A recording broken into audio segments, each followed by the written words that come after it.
has changed. Still got my number, still got my name. Tell everybody I'm back in the game.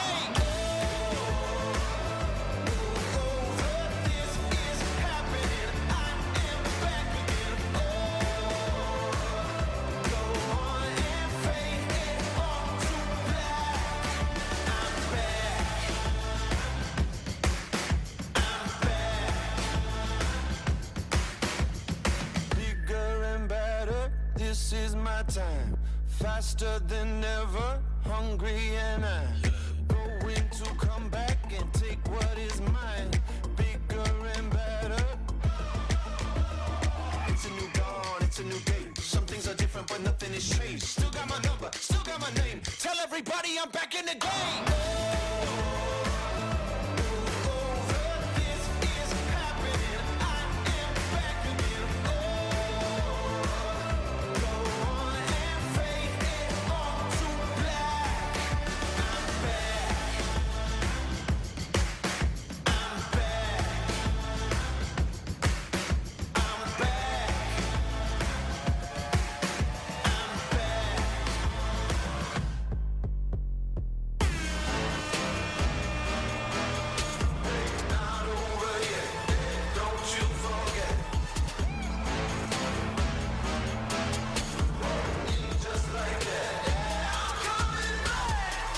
Saddle, cut to the chase. I ain't somebody who stays in one place. Ready to go, I'm coming to play. You better know I still got something to say. It's a new dawn, it's a new day. Some things are different but nothing has changed. Still got my number, still got my name. Tell everybody I'm back in the game.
match I couldn't handle. No one else could ever hold a candle. Get ready for a battle, cause you know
One week later, we welcome you, of course, to coverage of iRacing on LSRTV after the Monaco Grand Prix. We have our big road course event tonight for the Major Series. We welcome you to the Circuit de Le Mans, the Grand Prix of Le Mans.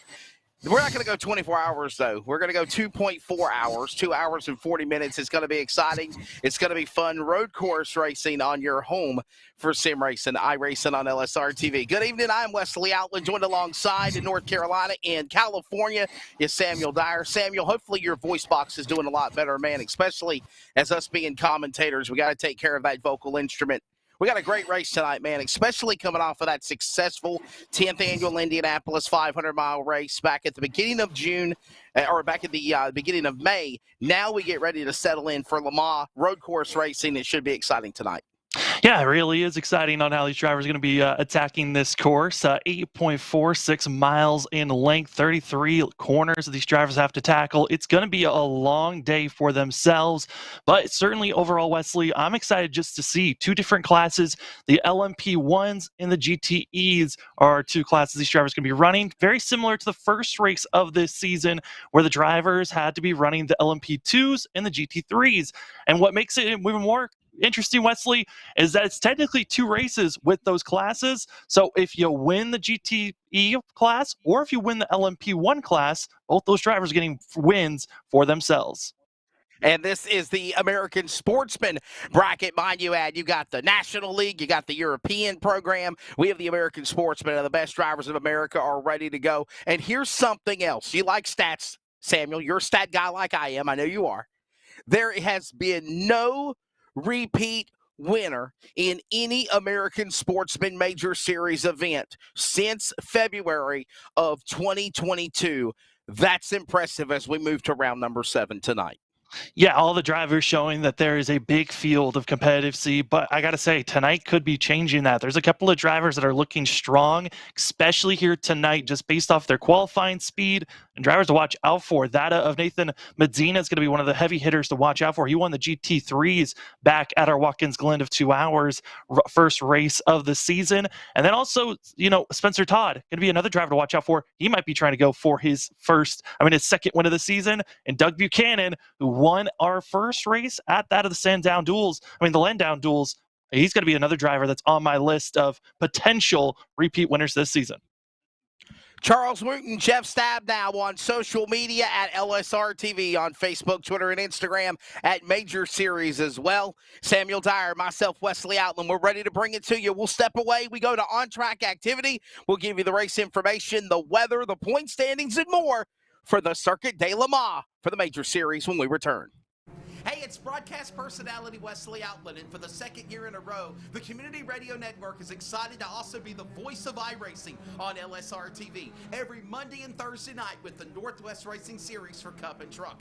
Join yours truly, Justin Prince and Samuel Dyer, every week as they race towards a championship. We're also on the radio in the Triangle in the Raleigh-Durham, North Carolina area at 87.5 WCRN and anywhere worldwide at wearecrn.com. Click play check out the coverage, the power of radio to the imagination of the listener, esports style. We are the Community Radio Network, the voice of iRacing on LSRTV. Check it out when you can, and replays are always up too.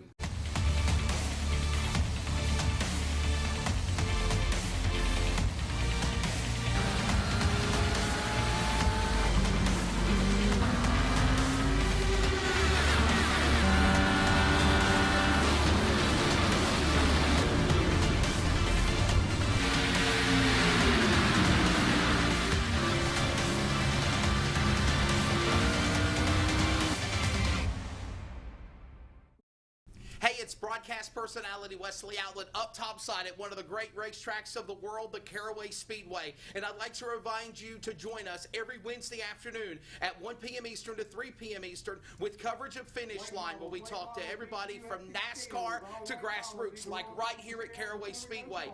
Carolina's Fox Sports Radio affiliates, iHeartRadio, and on the Community Radio Network at 87.5 FM. And remember, thanks to Live Sim Racing Productions, you can actually see the guest panel, ask their questions, get interactive with us with comments and so much more in our chat box. Finish Line every Wednesday. Join us every week.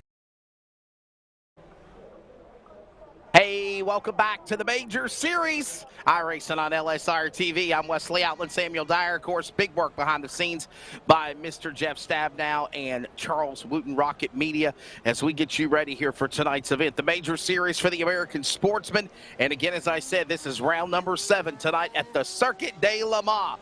24 hours usually is when they run the 24 hours of Le Mans. The Grand Prix of Le Mans tonight is 2.4 hours. So basically, roughly, if you look at the race statistics for tonight's 411, as you hear the horns blaring, letting them know last call, the 10-minute horn being given before the drop of the green, 2.25 hours.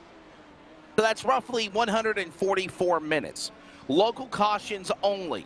One fast repair in this event. I want to emphasize the one fast repair because you got a 8-mile road course here that you got to get around here for this race. Timed event. Samuel, local cautions only. Elaborate more of what that means, because we possibly will not see a full course yellow around the racetrack when we drop the green this evening. Yeah, there will never be a full course yellow thrown. If there is a massive wreck that comes out, well, hopefully you survive and you drive on through, but there will not be a full course yellow. And this track, like we stated, it is 8.46 miles in length. It is a very long track. We're going to see all these drivers get spaced out. There's supposed to be a total of 35 drivers. They're going to be in this race of all the different classes combined. So all those drivers can have plenty of space once, we get about an hour into this race. But if we get the big one to strike here in the first lap or two, or first about 15 to 16 minutes, do not expect a full field yellow to come out, because it will not. It's just in that section of the track for about 3 to 4 corners. The yellow flag will be indicated to the drivers, warning them, slow down. There is a driver either spun out or off course in front of you. Basically, again, 2.25 hours is 144 minutes. So roughly that is 2 hours and 25 minutes, if you will, to make up the time for this race as these drivers do get placed into position. Let's take a look at the weather conditions here at Circuit de Le Mans. And it is 83 degrees, air temp, wind speed at 10 miles an hour. For the virtual sim, track temp is 88. Partly cloudy skies. The sun will poke through the clouds, and then it will clear, and then it will be clear sunshine around the racetrack. But then that cloud cover, obviously we talk about it a lot on circle course events, if you will, like Indianapolis or 600 miles at Charlotte coming up on June the 25th. But to be honest with you, Samuel, what is that going to do to these cars for a road course like Circuit de Le Mans tonight? It's going to be a lot of transition on how much tire wear they're going to be dealing with. When we talk about the track temp, this track is going to be having a lot of ebbs and flows during this race. The main reason why this race is going to be transitioning from daytime to nighttime. When we go green, it's going to be about an hour to about 30 minutes from when the sun starts to really set. So by the last hour of this race, the drivers are going to have those, headlights going to be on, flashing one another to indicate, hey, I'm coming on by. And it is going to be seeing the drivers with seeing the sun disappear. That means track temps could be lowered, more grip's going to be given for these drivers.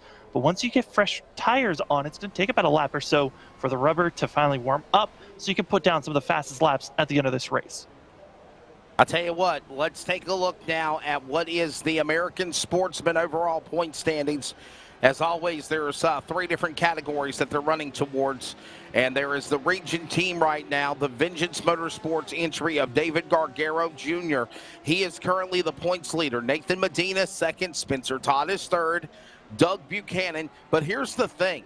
You've got close to a 3-way tie. Maybe the top 6 are separated by mere 5 to 10 points or less. And then you've only got at least 14 points separating Medina to Gargaro. And anybody third on back, seriously, Samuel, they've got a shot to get in the points hunt tonight. Yeah, there's a lot of these drivers that are in a good hunting mode here tonight that have made it into this race, but there's one driver that did not. Andrew Mikey did not qualify for this top split, and he's 10th in points coming into tonight. It looking like for Mikey, with missing out on this race and with it being the halfway marker, this could be concluding his opportunities to try to go for a championship here for the Major Series. So there's also the American Sportsman. There's also the American Legends division. And that is the veteran drivers, if you will, the drivers up in age with skills. And Kevin Hill for Evolve Sim Sports is currently the points leader. He's got a pretty good comfortable lead by 86 points right now over Brian Barnes, another driver we follow not only for Dog Bear Red, but also Samuel on the Northwest Racing Series. Ray Partridge, Wayne Hutchinson. These drivers are guys we're going to keep an eye on in the Legends, American Sportsman Legends Championship. Well, I do want to note, I think you might have been looking at the wrong Legends. I think you were looking at the Pro Legends. Oh, my apologies. You're exactly right. My bad. Sportsman's, which that's actually being led by that of Robert DeLoach, who actually won at the Lotus's 79s at that in Phoenix. So, all the Legend drivers, though, the ones we're going to be watching out for, DeLoach, Gilmillion, Robert Gamble, those 3 drivers all keeping it close, but really it's between the top 2, DeLoach and Gilmillion. For the make it into the Legends, you got to be 55 years or older, and you are eligible for the Legends point standings. But Wesley, it's a 4-point difference between our top 2. That's right. Yeah, thank you for that save, by the way. I appreciate it, man. Robert DeLoach, again, the Forge PC Racer Sport 1 and teammate Maurice Gomillion, 4 points back. And then you've got about 124 packs to Robert Gamble, Brian Shrivner, Ernie Ludwig, Stephen Paulison, Gerard Gilbert, Mark Redeker, and Jason McSparron, and Robert Covey, the top 10. The 1-minute horn has been given, and real quickly, that will let us quickly look at the standings for what is the American Sportsman team. Fingers crossed, legs crossed, eyes crossed. I got this right. And it is right now, Samuel, Forge PC Racer Sport 1 with a point lead of 213 over Mad Sim Racing, 271 to Evolve Sim Sport Academy, Vengeance Motorsports, and Sector 5 Racing. Right now, Forge PC Racer Sport 1 doing exactly what they do to lock up that American Sportsman Team Championship. Yeah, I might be wondering, how is it in Vengeance Motorsports? They've got 2 drivers in the top 2 positions for drivers' points. Well, it's because for Forge PC Racer 1, in the top 10 points, they've got 4 out of their 5 drivers eligible going to be in the top 10 of points, and that's 4th down to that of 8th. So that is where they're finding those points to be top of the points leaderboard by over 200 points. That is a good, decent gap to have, and that is a gap that actually you could probably hold on to the end of this season. But for those Forge drivers, they got to make sure they keep on hitting the top split here for the American Sportsmen. So 13 seconds away. Obviously, I'm thinking, Samuel, standing start. They're going to be standing starting. Green lights come on. They take off. They go. They are actually going to be rolling starts for these drivers. Oh, the reason why they're going to be rolling is because they want to give space for the LMP1s and the GTEs. They're going to let the LMP1 drivers go out first on this start, which is going to give them plenty of space. The GTEs were notified on this start they are going to have to be about 10 seconds back on pacing. It's not until they hit the final chicane when they can finally take off. But Wesley, there's no qualifying. They qualified over the weekend. It's time for us to get gridded and ready to go. Yeah, the grid set from qualifying a couple of days ago in the Circuit de Le Mans. Starting lineup for these two categories of cars on this almost 9-mile road course. Murphy Nichols is on the pole to the outside. Daniel Salim Howard in 74, row 2 here at Le Mans. Spencer Todd in 18, Robert Covey in 72. Row number 3, we'll find Chris Yedio in 27. Joseph Homan in the 222. Row number 3, row 4, Sebastian Jackson in the 287. Leo Tucker, the 032. Row 4, row 5, we'll find Roger Shank in the 950 and Chris Branson in the 199. In row 6, Samuel Dyer, we'll find Rachel Williams in the 777. Dino Vella in the 36. There's your top 12 at Le Mans. And those top 12 are going to be all of your LMP1 drivers. And then falling back to row number 7, this is the start of the GTE class where you find Doug Buchanan, Nathan Medina, 2 drivers that potentially could become the first multi-time winners this season. With that falling back, we got that of Cody Richardson's and that also of Andrew Kotska in the 047. Row 9 is going to be that of David Garro Jr., second in points for himself. He's over for a good day with Chris Sherburne. Row number 10 is going to be that of that of Gilbert as well as Horvath. Going to be in row number 10. Row 11 going to be finding that of Robertson 82 as well as McClare. And McClare want to live for that 84. Most laps practiced by all drivers in the Sportsman's division. And for that of row number 12, it's going to be that of Maurice Gilmillion and Michael Lane going to be in that row number 12. And that is the starting lineup along with Robert Gamble in the 54, Jason Lottridge in the number 3.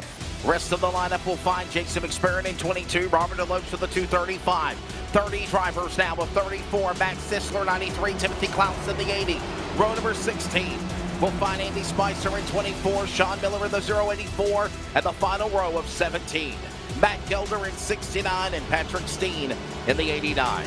34 drivers, 17 rows, 2 different categories. Circuit de Le Mans runs 8.4667 miles. That's 13.626 kilometers. You're going to hear words like Porsche curves, Corvette curves, the Ford chicanes, the Dunlop curve, the chicane from Dunlop, the S's, the Tarrant Rouge, the Hyundai bridges, and the mezzanine to the Indianapolis range. We're ready. That pace car will get ready to make that right-hand turn onto the pit lane here. That's our left, the right from the pits here. And we're going, well, actually, no, he didn't. My correction. I guess he's going to go a little bit further. My apologies. I thought he was going on the pit lane right there. Maybe not. Oh, he's about to. He's about to. I was anticipating him to pull off. There he goes. I just missed it by a couple of moments. Here we come. They're going to go, they normally go 24 hours when they run the Le Mans Grand Prix. We're going to go 2.24. 2 hours, 24 minutes. The green flag is out. Round 6 of the Major Series is coming to the green flag, and we are underway. Both classes going to be taking off in good, and we're already seeing some drivers off track further back. Also going to be seeing that of Gelder, who's going to be off track. He's trying to get rolling for himself. Also going to be Patrick Stain, who's going to be having issues, and Michael Lane going to be starting on pit road for the 62. Settle in for 2 hours and 25 minutes on the clock time limit. There will not be a caution around this race course. One fast repair as the Sector 5 racing entry with an issue. Meanwhile, look at them climbing up the hill, and already they got the lights on. Nichols, Covey, Howard, Todd, Yedio, top 5. Working their way, these 2 different prototypes. And by the way, as you see the yellow in the top 11, that is the first prototype class. And then the second category is in blue of 34 starters. And obviously the yellow cars are a lot faster, Samuel. Yeah, and these LMP1s, for some they call them rocket ships. These things are all about downforce, speed, and taking off, and that is certainly what Murphy Nichols has done with a great start going through this first sector onto the backstretch for these drivers, going through the second chicane. A little contact. Sebastian Jackson able to hold on for that 287. Hold on there, Jackson. Jackson and Tucker and Homan about got together, it looked like. What a save. That might be worth an instant replay just for the saving of those 2 cars, Samuel. It certainly is. I mean, one of these things for these drivers, they've got to be careful on the straightaways. You see the GT E is going to be heading down into the last chicane of the backstretch. Is when you're up to these speeds, there's little kinks in the straightaway, trying to set yourself up for yourself, and you can easily make a wrong move, make contact like we saw. And luckily for all those drivers up front, they're able to get rolling and not completely out of trouble just yet. They are on the part of the race course that would be simply known as the back straightaway, if you will. The Heures corner. And the Heures corner will then move their way to the muzzle lane. Right now, they're wheeling through that. That's a very tight 45-degree turn behind the Audi Sport Bridge. Working their way now back around into this course. The Indianapolis Orange to the curves. Await these drivers. This is a big race course, but as you said though, these cars in the Category 1 are rocket ships, and they are flying around this racetrack now, Samuel, as they hit the Porsche curves, the Corvette curves, and hey, yeah, the Ford curves are on their horizon as well. Yeah, that Ford curve going to be the last corner where you really can maximize a lot of speed if you can hit that corner right. As we're riding on board with that of Daniel Howard, and Howard currently right now running in third place, but as we're in the cockpit and getting a view for these drivers, I mean, Wesley, it is so narrow, but so precise these vehicles have to be. In addition to going through the Ford curves, they go to the Ford chicane. The Ford chicane will bring them back to start-finish. So roughly, we're underway. They're working now lap number 2, Samuel.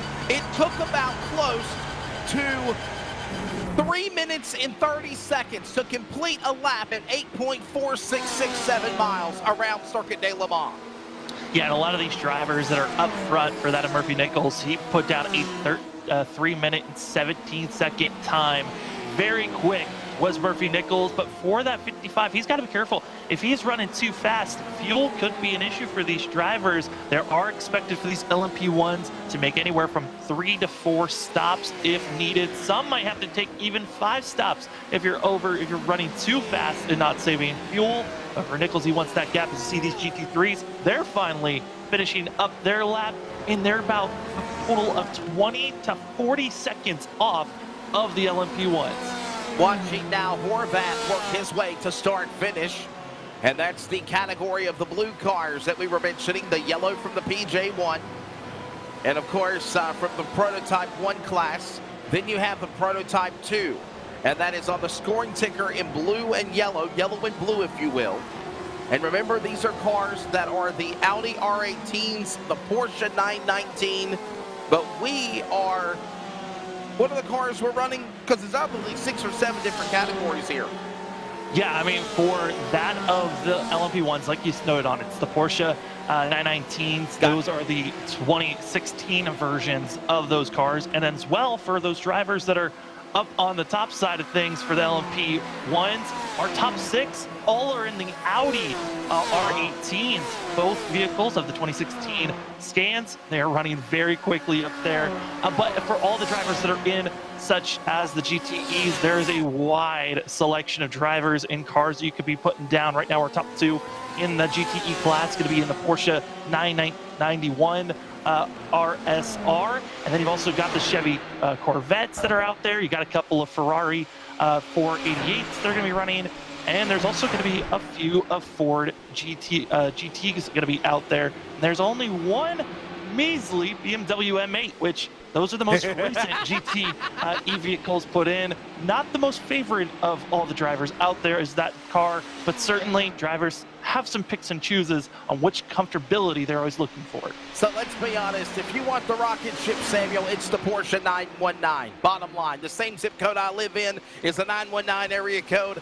The 919 for the Porsche cars are the fast machines here at Circuit de Le Mans right now. Well, it's the Porsche's 991s that are the 991 that's the fastest for the GTEs. Actually, the 919s for the LMP1s are actually the slower versions of the LMPs. So it's a little bit more of a comfortability through the corners for those Porsches, while the Audis much faster on the straightaways. I stand corrected. So much for hyping up my car and my area code of where I live. I am from the 919. So here we go. It's Nichols leading. And I'm liking this. You got Medina Buchanan Richardson Tucker is the other yellow block car climbing now. Got a couple of blue cars climbing into the top 15, if you will.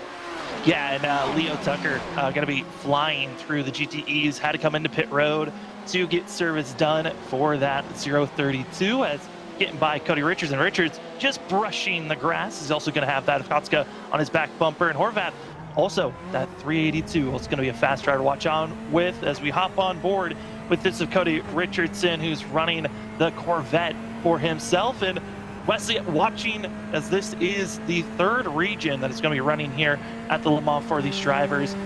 Interesting to watch the international race as well as the European races this morning. Really was listening on different drivers and teams' philosophies on how they wanted to set up for this race. A lot of teams as a whole selected one car and said, we're working on the setup for this one car. If you want to try something else, you're on your own. And remember, by the way, like every event that we always do, the 2.4 hours of Le Mans here at Circuit de Le Mans is benefiting the fight for colorectal cancer. And colorectal cancer, we're going to give you a whole bunch of more information on that, of what you can do to help and join in fighting that cause. But for right now, go to fightcolorectalcancer.org and do your part in helping them. Samuel, again, will elaborate more into that here later on tonight, but I think it's awesome that the Major Series does, for every major event that we do on Sunday night, some charity or organization to bring awareness or help people find cures for cancers or diseases, and I think it's amazing that they're doing that for sure. Yeah, I mean, it is a complete collective community that we're here for, and we want to make sure that everyone, we can help any way possible as, you know, the racing on track. Yes, it's always entertaining to watch. You never know what you're going to see, as this is the battling currently for second place that's on screen that we're watching, but certainly the bigger cause is trying to help for all of the different charity events that of the Major Series brings up each and every round. So, Nichols has led since the drop of the green. We're about 10 minutes into this race now. Remember, it's a timed event. We got a couple of scares since the drop of the green on the opening lap, but for the most part, Samuel, things have calmed down rather nicely. As we see now this battle heating up between Kotska and Horvath for position. Gargaro also in that mix. That works their way down to what they call here at Circuit de Le Mans, the Hunyandares, which is basically the back straightaway here at Le Mans, basically. Yeah, this is where you are been setting up. You got different choices on how you want to set up for this track. Again, a little bit under 8.5 miles in length, but the majority of this track is full throttle on the back stretches. That's a great picture of showing the two chicanes that slow down these vehicles in both classes. But you are using a lot of gas, and that means that there's going to be a lot of different strategies on how you want to come into pit road and utilize your pit strategies. But the speed is so fast and quick, but you can lose it in an instant. And for one of these drivers right there, it's going to be that of Howard. Spun around, issues for the 74, but luckily for himself, able to continue to run. And while Howard lost that momentum, he quickly was able to get right back on the binders again and get back going as he's reeling in. It looks like the Homan machine, the 222 as well for the 6th position. So no harm, no foul for that driver. And here's a replay of what happened here. Looks like he hit the rumble strips and just got a little bit loose for the Dog Bear Racing entry there, Samuel.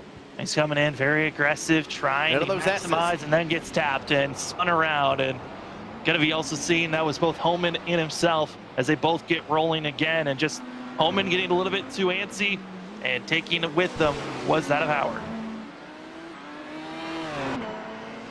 Nichols, Kobe, Yedio, Todd Branson, your top 5, all in those yellow prototype cars. Then you've got Howard, Jackson, Homan, Shank, Yelly, Vela. And how about Vela, Samuel? Big props to him in the number 10 position. He was about midway when he started this race. So far, biggest climber of this race. For the most part, it's been 6 positions, up to 6 spots, maybe 5. Nobody really has set the bar from starting way in the back, rallying to the front, if you will. Yeah, especially in these LMP ones. It's a very small field. There was only 12 drivers that came into this, and right now the one driver that has been caught up in a lot of messes and had to come to pit road for a couple of holds, going to be Rachel Williams, got in that at 12th for the LMPs, and we'll see how well they can try to get on track and moving in the right direction. But I gotta say, for Murphy Nichols and some of these other drivers, this is so impressive to watch the speed that's being put down. Nichols running about a second off of his fastest time. Fastest time was a 3-minute and 13-second lap time. And compared to the rest of the LMP1s, a full 3 seconds to 2 seconds faster than everyone else. Watching them working their way back here at Circuit de Le Mans. Hey, and Samuel, as we continue to watch these drivers circulate around the racetrack, about to put about 12 minutes on course underway right now. As we see Nichols wheeling and dealing, what a job he has. 9.83 seconds he has the lead over Cody. I mean, he dropped up as he works his way back to the main straightaway, coming off of the Corvette and Ford S's, if you will.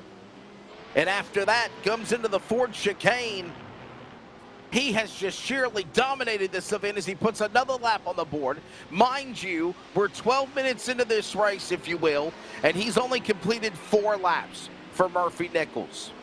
Yeah, and for Murphy Nichols, he's going to be in a spot where, like I noted on, he's running so fast. I'm wondering if this could be hurting him on his fuel strategies for later on in this race, or if he's just hoping that he can bank on this stint to build a big enough gap lead that later on he can really start to work on his fuel mileage runs. But for Murphy Nichols, he's got to be careful with the speed he's putting down, but also he's got to be careful of lap traffic. Starting to see the 55 closing in on the back of our GTE class, which, Wesley, this is the fun of the first 40 minutes of these endurance races, is the LMPs catching up to the back ends of the GTEs or GT3 classes. Yeah, no doubt about it. Watching these different classes, if you will, working their way, trying to climb the ladder. And besides Williams having a problem in the 33rd position, everyone else, for that matter, in the yellow boxes are up where they need to be in the top 12. Nichols still the man out in front. There's that Dog Bear Racing entry,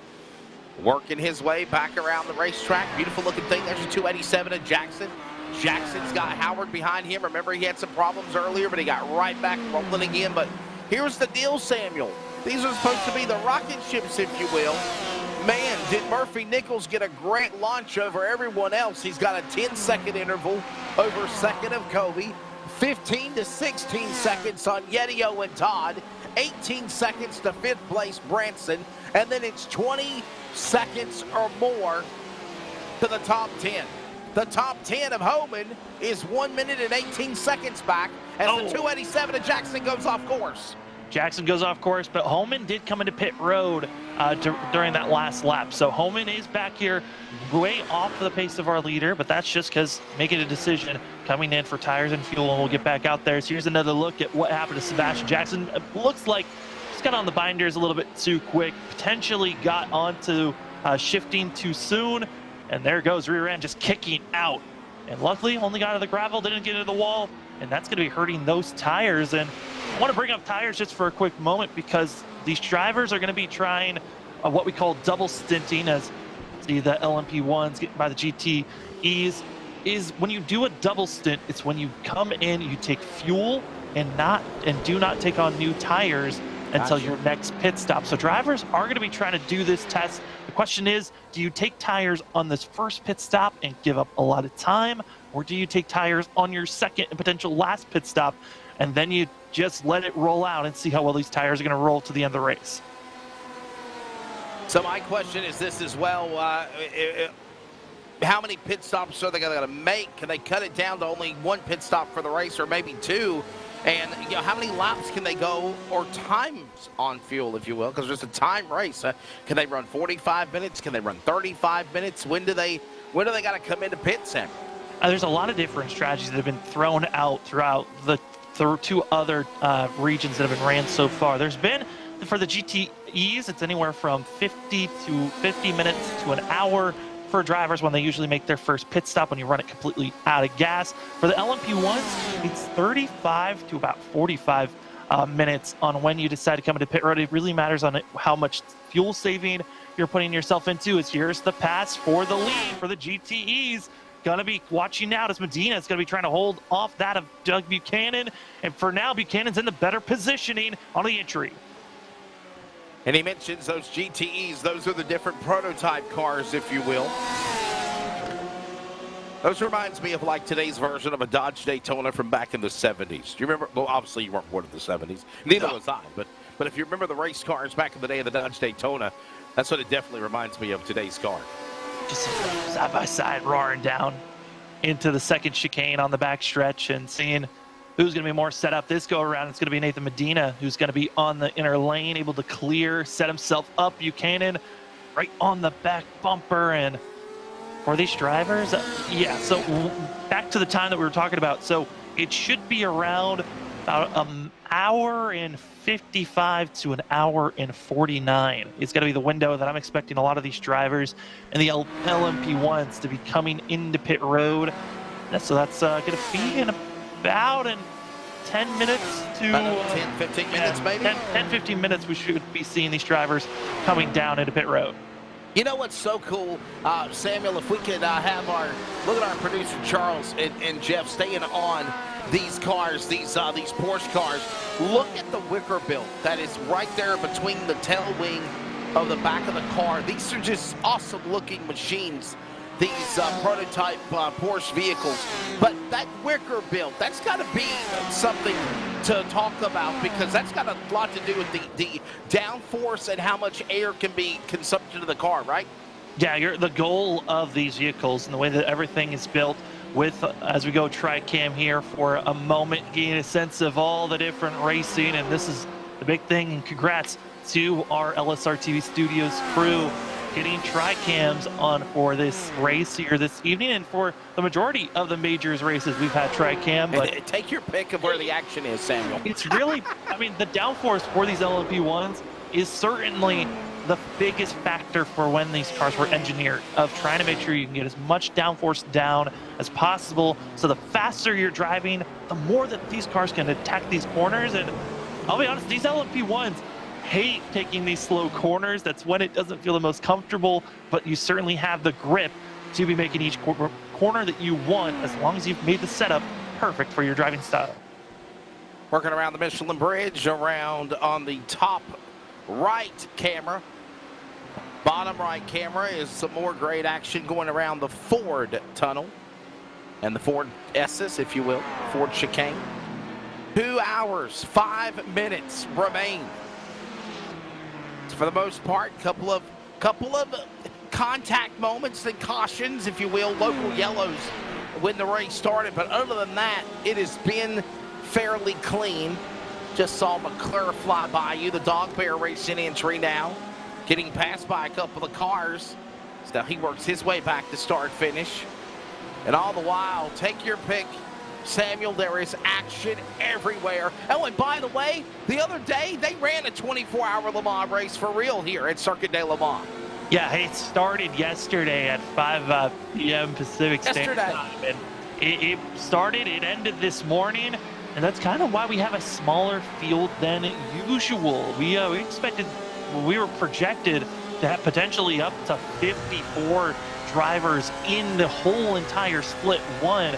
And we were expecting a much bigger field, but because of the majority of drivers that ran the majors 24 hours yesterday, ending this morning, they decided, you know what, we're not going to do a more racing here at Le Mans and give themselves a little bit of a break, which the majority of drivers that were in the top, of points did show up here for today's race. So this shouldn't be shuffling too much on the point side of things, but certainly the field size is much smaller. 2 hours, 3 minutes, 2 hours, 4 minutes now, clicking down. Samuel Dyer is with you. Wesley Outland right alongside. We've got Jeff Stabb now working on social media content of our broadcast coverage. Of always, follow us at LSRTV on Facebook, Twitter, and Instagram, at Major Series, presented by Majors Garage on Facebook, Twitter, and Instagram, and at iRacing as well. And in addition to that, this is round 6. Round 7 Coming up, Samuel, 3 weeks from tonight, the Coca-Cola it's the World 600 at Charlotte Motor Speedway, the true World 600. We're going back to the 87 NASCAR, Ford Thunderbirds and Chevrolet Luminas or Monte Carlos, and we're going to have an exciting 600 miles, 400 laps at Charlotte in 3 weeks, round 7 of the majors. Just one of those big races I'm looking forward to, I told you. Yeah, I mean, last round 6 at the Indy 500, I thought that was a long race for us, but I think that World 600, especially in the 87 cars that are going to be slipping and sliding, it's all on driver control. That is going to be a fun race for us to cover. Like I said, June 26th is when we see that as Jackson once again off track. Whoa. And it's right in front of our GTE drivers and also some other drivers going to be home that have Howard that is slow up in. This is endurance racing where you've got so many different factors that can be thrown at you in a blink of an eye, and luckily there wasn't a bigger wreck there. Yeah, believe it or not, Dan Medina trying to climb up and get into the top 10, if you will, and get a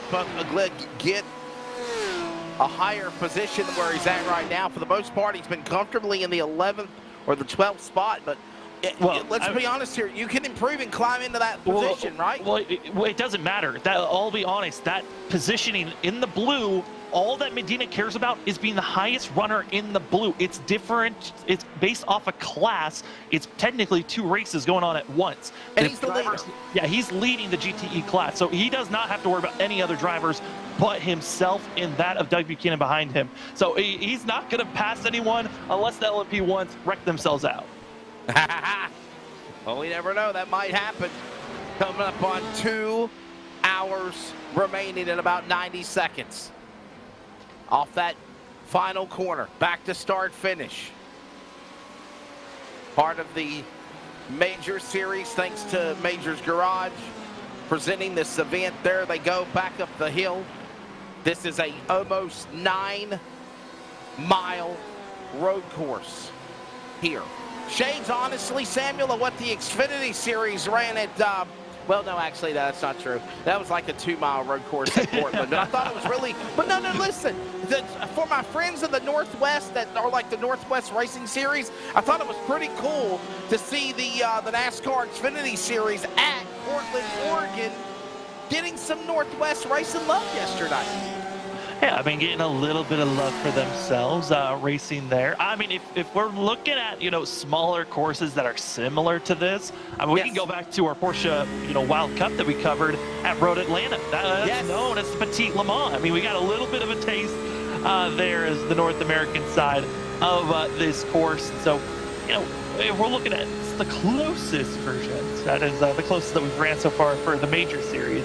As see there, Sherburne trying to make the pass over that of Gilbert in the 73, and will do so, moving up to that of being officially 9th on the list of the GTEs in their class standings for themselves. And believe it or not, I just thought about this as well, Samuel. This is the halfway point of the 2022 Major Series season. This is round 7. We'll go into the second half of the closing part of the season, beginning at Charlotte. The Austrian Grand Prix coming up in July with the McLaren cars. That's going to be fun. The modified Mayhem, dirt modifieds, dirt 358 big block mods, and the 358 Sportsman mod coming up.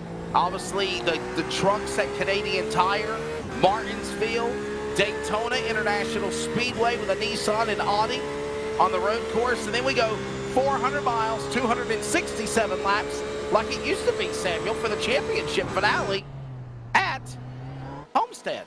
Yeah, that Homestead race is going to be fun. I actually want to go back to the Austrian Grand Prix race. Sure. They were talking about July 17th.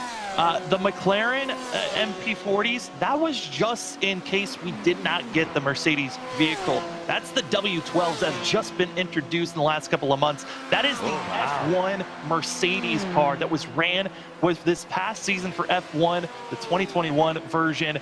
That is going to be a fun official length F1 race at the Red Bull Ring. And that Austrian Grand Prix, I have been ever since I saw the schedule, I knew the F1 car came in. I was amped for that. I'm a huge F1 fan, so I'm just jazzed for whenever July 17th comes around, because that is actually right around when the actual Austrian Grand Prix is going to be That's happening true. for the F1 world. You're exactly right, my friend. And in addition to that, at the Red Bull Ring, they will run 71 laps. It's not going to be like a timed event like it is tonight here at the Circuit de Le Mans.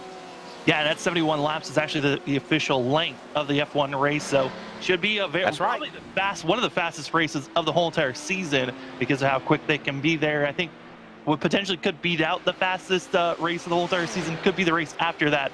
We got the Modified Madness Mayhem that's going to be happening August 21st, which is round number 10. Dirt track racing, it will be a fun time, Modified Madness, and that'll be, of course, at Weed Sports Speedway, a track that I've really been to up in the Empire State of New York. A lot of cool things going on, Major Series, and we are excited to be the American Sportsman broadcast partner of the Major Series, presented by Majors Garage. We had a car going around there. That's going to be the 27. Yeah. Chris Gadio going to be the driver that's going to be going off course, and for that 27, losing 2 positions to that of Branson and Todd. Luckily, we're coming up here expecting these drivers coming to the pit road for that of the LMP1s here in just about a lap or 2, but just see, gets on the rumble strips just a little bit too aggressive on the entry of the corner. And for that Forge PC driver, they're going to have to get rolling once again. But hey, there's still plenty of time, Wesley. We just got under 2 hours left in this race. Still got plenty of time, plenty of strategy and recovery for yourself. But the man who's been up front, that of Murphy Nichols, continues to run well as we watch this battle that was going on for that a third for the LMPs. But Wesley, I mean, we see here Nichols, it's all on his lonesome. There is no one close to him. The next closest driver is 14 seconds behind him, and then another 20 seconds ahead of him. Yeah, the interval 14.20 seconds for Robert Covey in the number 2 spot. Chris Branson in third, 18 seconds back. And right now, the interval of the other cars of the first prototypes to the 11th spot of Lee Tucker, 52 seconds back. By the way, fastest lap of the race so far, 3:13.26, and that, of course, was turned by Mr. Murphy Nichols. As Samuel said, we're coming up on 2 hours remaining. We're about 35 minutes or so into this race for the Circuit de Le Mans 2.4-hour Grand Prix. Let's give you your full-filled rundown, and this is as it stands on timing and scoring 34 starters. Murphy Nichols is the leader. Robert Covey is second. Chris Branson is third. Spencer Todd is fourth. Chris Yedio, who just had a problem a moment ago, is in fifth. Roger Shank is sixth. Sebastian Jackson, seventh. Dino Vella is eighth. Daniel Salim Howard is ninth. Joseph Homan is 10th. Lee Tucker 11th. Nathan Medina is the current leader of the second class. Doug Buchanan is in 13th, along with Cody Richardson, Andrew Kotska, Nick Horvath, David Gargaro Jr. right now, Samuel, halfway through the leaderboard of the top 17. That's Chris Sherman, Gilbert Deloach, who's leading currently that of the Legend Series. Going to be back in 11th currently for the GTE. He's going to need a couple of more positions, but luckily the driver that's behind him is Maurice Gomillion, who's having a struggle day. That of Robert Gamble going to be in that of 23rd, 12th for the GTEs. 13th for the GTEs going to be Matt Salal, as well as going to be that of Andy Spicer, going to be in 14th for GTEs.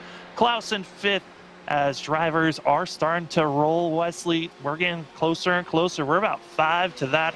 Of about 8 minutes before we start to see these LMP1s coming to pit road, which this is when the strategy call comes in. I was seeing some drivers tempted to come in at the 1 minute and 50-second marker. Some decided to go down to the 1 minute and 45 minutes left in this race. So this is going to be the first pit stop for the LMP1s, and one of many. We're expecting at least 3 to 4 pit stops for these LMP1s.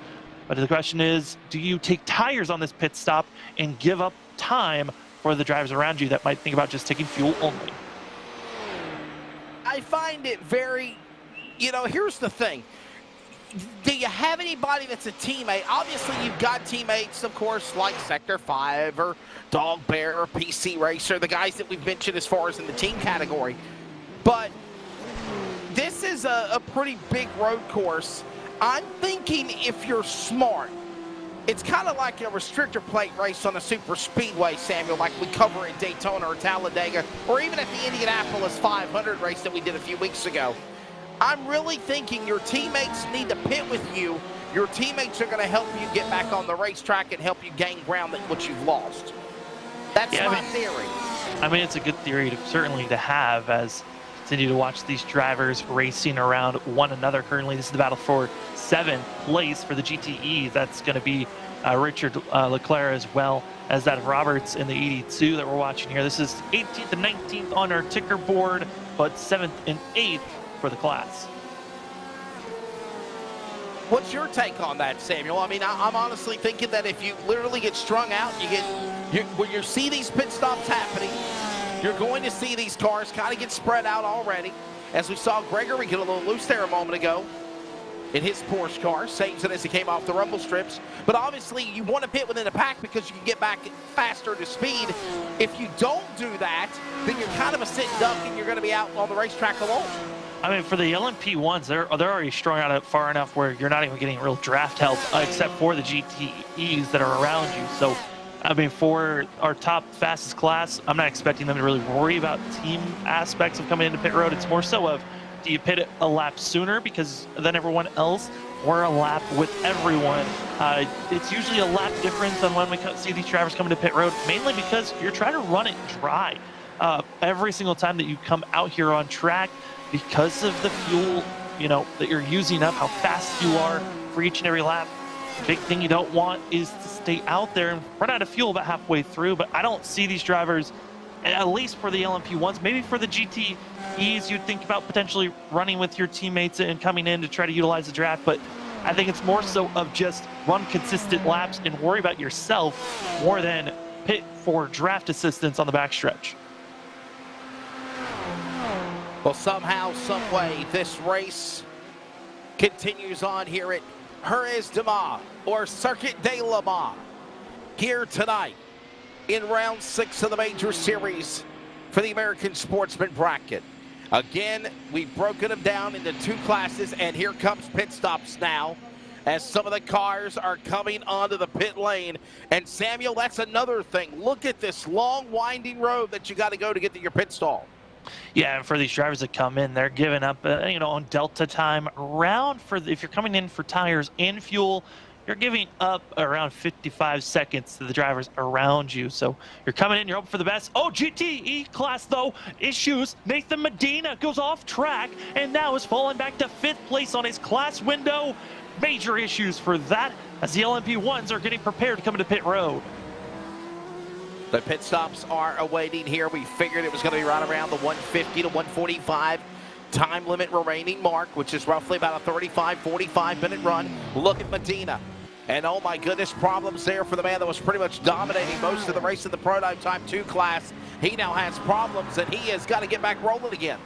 That he does, and he's going to fall from the lead position back to 5th. And if you look at our ticker board, that would technically be from 12th all the way down to 16th, where he is currently on track. Also, want to give updates for that 36 that we saw come into pit road before the incident struck for Medina. Vela still in pit road, got caught with a penalty, I think speeding on entry, which is a rarity to see, especially for these LMP1 drivers, because they do have a pit limiter that allows them to get down to that certain pit window that they're looking for. They press the button, and it keeps them in a secure spot to be full throttle and get through their stall very quickly. So a very rare mistake being made by the 36 as he gets rolling. Leo Tucker also into pit road. We're still waiting for the drivers in our top 8 to come in for their first pit stops, but it should be happening anytime now. Nichols, Todd, Kobe, and there is now the 382 of Horvath. And we got one off course. That is the 36 machine of Vela. Remember the driver we mentioned earlier. It started about mid-pack. And Vela's car now with a problem. That's Dino Vela. This is just coming out. Back rolling again. No harm, no foul. And these cars are like tanks, Samuel, as they work through the S's. Yeah, and the big thing is once you come to pit road, I mean, for Vela, he had just came out of his pit box and got back out on track. And as we're talking about this major pit stops being made, our whole entire top 4 all just came in this go around. But for Vela, just showing when you come out on track, you fill up full of gas. These vehicles are very heavy. They don't want to turn. It's very easy to overcorrect and make a mistake that we saw there for the 36. But everyone coming into pit road for the LMP1s, this go around as Vela trying to get by that of the Medina driver number 2. And here comes the front runners, Nichols, Todd, Covey, Branson. Everyone inning and back out on course.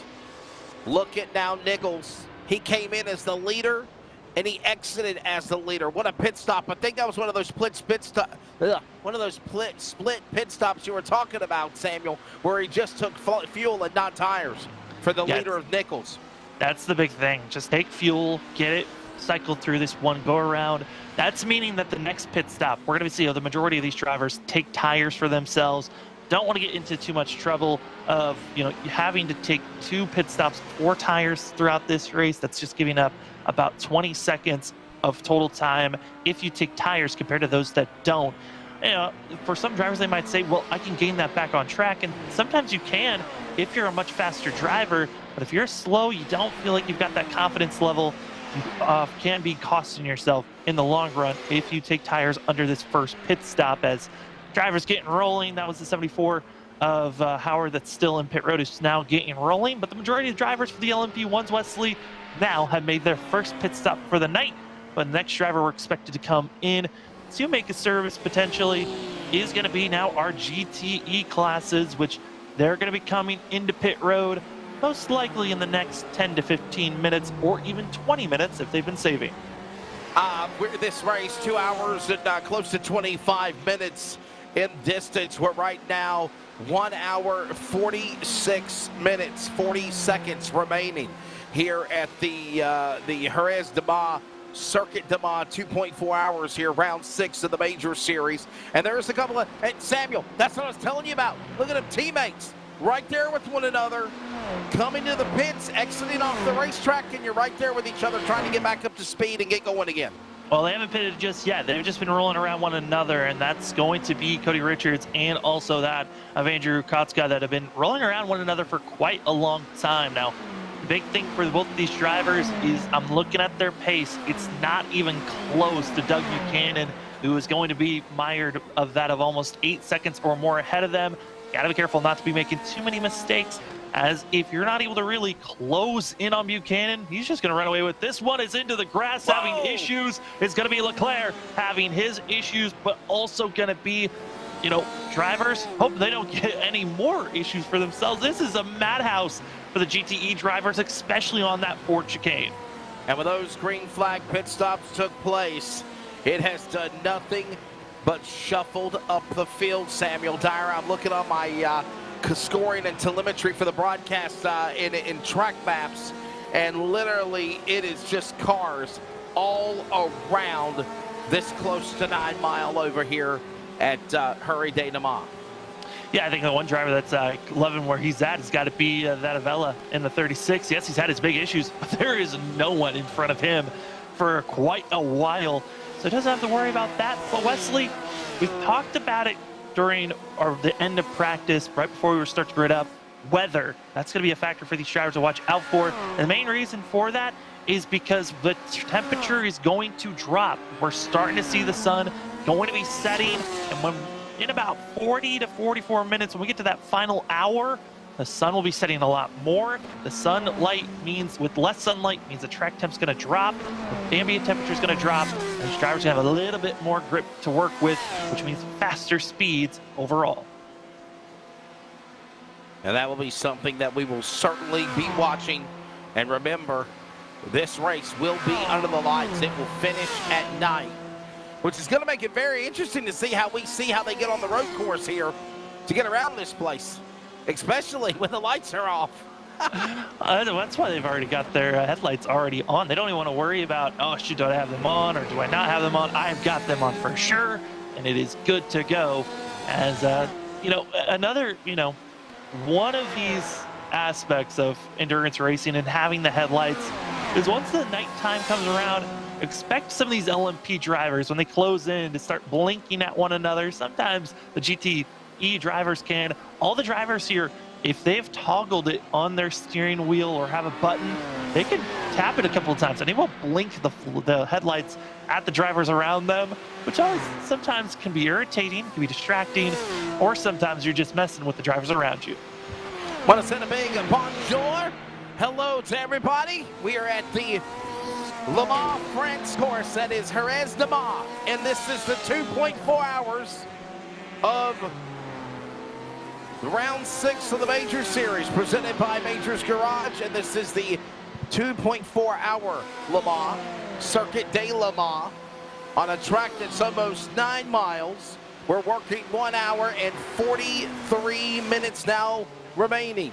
Samuel Dyer, Wesley Outland, awesome production. Sick but still rocking and rolling is Jeff Stabnow and Charles Wooten. Hope they get to feeling better. Samuel, it's good to hear your pipes back going well again, man. That's a tough deal when you're announcing and you sometimes worry if your voice box is going to go out.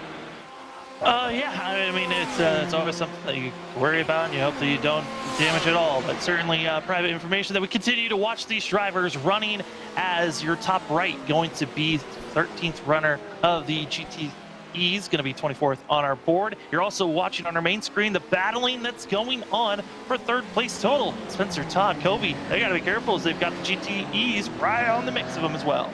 Yeah, just glad you're doing a lot better, man, and getting ready to go back to this battle here. Look at this, going 2 and 3 wide. Will they think of it? No, sector 5. You got Dog Bear in that mix. Beautiful looking cars, man. These are such exciting machines. And Nichols, Branson, Todd, Covey, Yetio, top 5. Buchanan, Richardson, Horvath, Kotska, Medina, the top 5 from the second prototype class. And these are two. So we're basically going to have 2 different winners when this race is said and done tonight at Circuit de Le Mans, Samuel. Yep, it is all about maximizing those points, and 2 drivers here tonight are going to be getting the full points for themselves. Murphy Nichols trying to do that, as well as Doug Buchanan. So these drivers, certainly, you had to pick and choose and hope that you chose the car that you felt more comfortable with and had the potential of gaining the most points. Obviously, the LMP1s, a much smaller field, only 12 drivers in total in this top split were in the LMP1s, while the GTEs, Wesley, have a total of 22 drivers in that class, doubling, and that is also going to be making these drivers feel a little bit uncomfortable if you're having a bad day, like Maurice Gilmillion, who was second, only that of 4 points off of the Legend Sportsman's, the Americans Legend Sportsman's point standings. Well, he's all the way back in 21st position for the GT classes, 32nd in total positionings with both classes combined, while the driver that he's trying to challenge is up in 12th. That's where Robert Deloach runs for himself. Hard to believe we're still cut up on about 45 minutes into this race. There's about an hour and 40 minutes remaining in race time. And Samuel, they've only completed 13 laps. That's it. Yeah, I mean, that's just showing how massive this track is. Over 3 minutes is for these drivers. For the fast ones in the LMP1s, they're putting down currently that of Murphy Nichols with lap traffic, a 3 minute and 16-second time was that last lap, while the other drivers, leader of the GTE class, Doug Buchanan, put a 3 minute and 50-second time. There's other drivers that are almost running 4 minutes for the GTEs, just proving that there is a major difference on the speed category, but also how long it takes to get around this course. Yeah, it's exciting and fun as we watch these drivers work their way around the Michelin chicane, if you will, working their way back around what will be part of that back straightaway here at Circuit de Le Mans, working their way to the Honduras backstretch part of the course. There's the Toyota Hybrid Bridge working their way now back, and you're in the 3-split camera again. And all the while, Nichols leading the first prototype class, Buchanan in the second one. And Samuel, for the most part, everybody's still on race course except for, I think, Sean Miller. He might be the only one that's off. Sean Miller did go off for a little bit for the 084, who's running the GTE class, but he is still running on track. Most likely he's going to have to come to pit road, utilize a faster pair. But poor Sean Miller, I noted on the fact that he is the only driver, one of the only drivers. We actually have 2. I missaw that number. I think he came in late, but only of the 2 drivers running the BMW M8s. One of the more recent vehicles added to the GTE class, and one of the more difficult machines that drivers really just don't feel like there's as much speed in right now, as the 94 Matt Sasala are going to be the driver that's going to be in the other M8.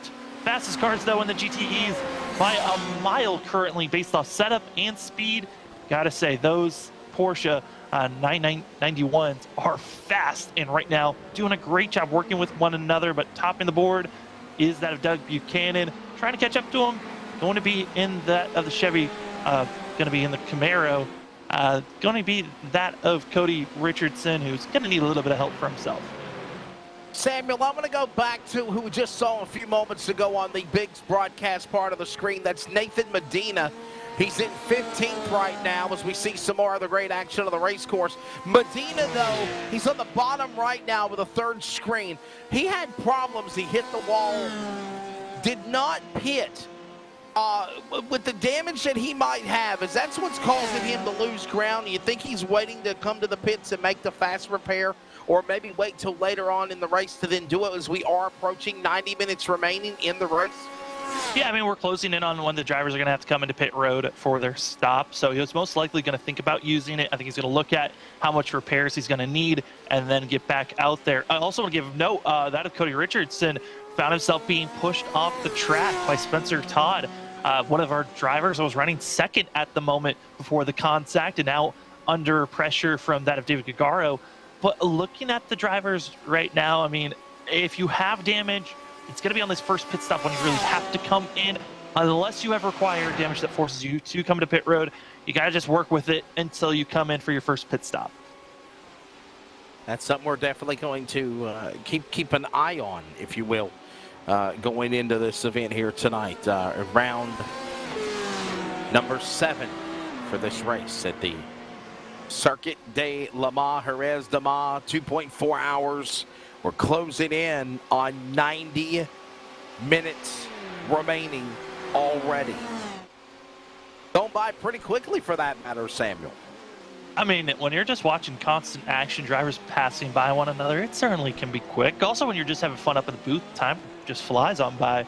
Sometimes you don't realize how quick it's been. I mean, I think back to our Indy 500 coverage. That race, I was surprised. I mean, you look back at the time, but man, that race blew on by quickly as well. It did. It was a fun time, close to a 4.5-hour broadcast, and the race was exciting and fun. We're looking forward to another one coming up here at the end of June. That's on Sunday night, June the 26th. That's about 20 days from now, 3 weeks away. And that is the World 600 in Charlotte. But you know what, Samuel? And this is what I love so much about the Major Series. Normally, iRacing on LSRTV, we primarily cover like Cup, Truck, Xfinity, ARCA, maybe some late model short track racing, some dirt races for that matter. But these types of cars, these types of races, we really don't see that much. And I think it's awesome to take a look at this this novelty series, if you will, for iRacing that you can be able to check out a couple of times every Sunday night, once a month, of course, as it gets down to the home stretch. And it's very unique to watch these different classes of racing. And I'm intrigued. I love them. I like watching them. I enjoy checking them out. I think they're fun and exciting to watch. And I think it goes to show you that, you know, if you want to get involved in iRacing, Samuel, there are so many different classes and categories of racing besides just the Cup or the Truck or the ARCA cars. Yeah, there's a ton of racing out there. I mean, in iRacing, you've got 4 different, licenses that you can be going after. That is the oval, asphalt oval. You got the asphalt road. You've also got dirt oval, and dirt road that you could be working with.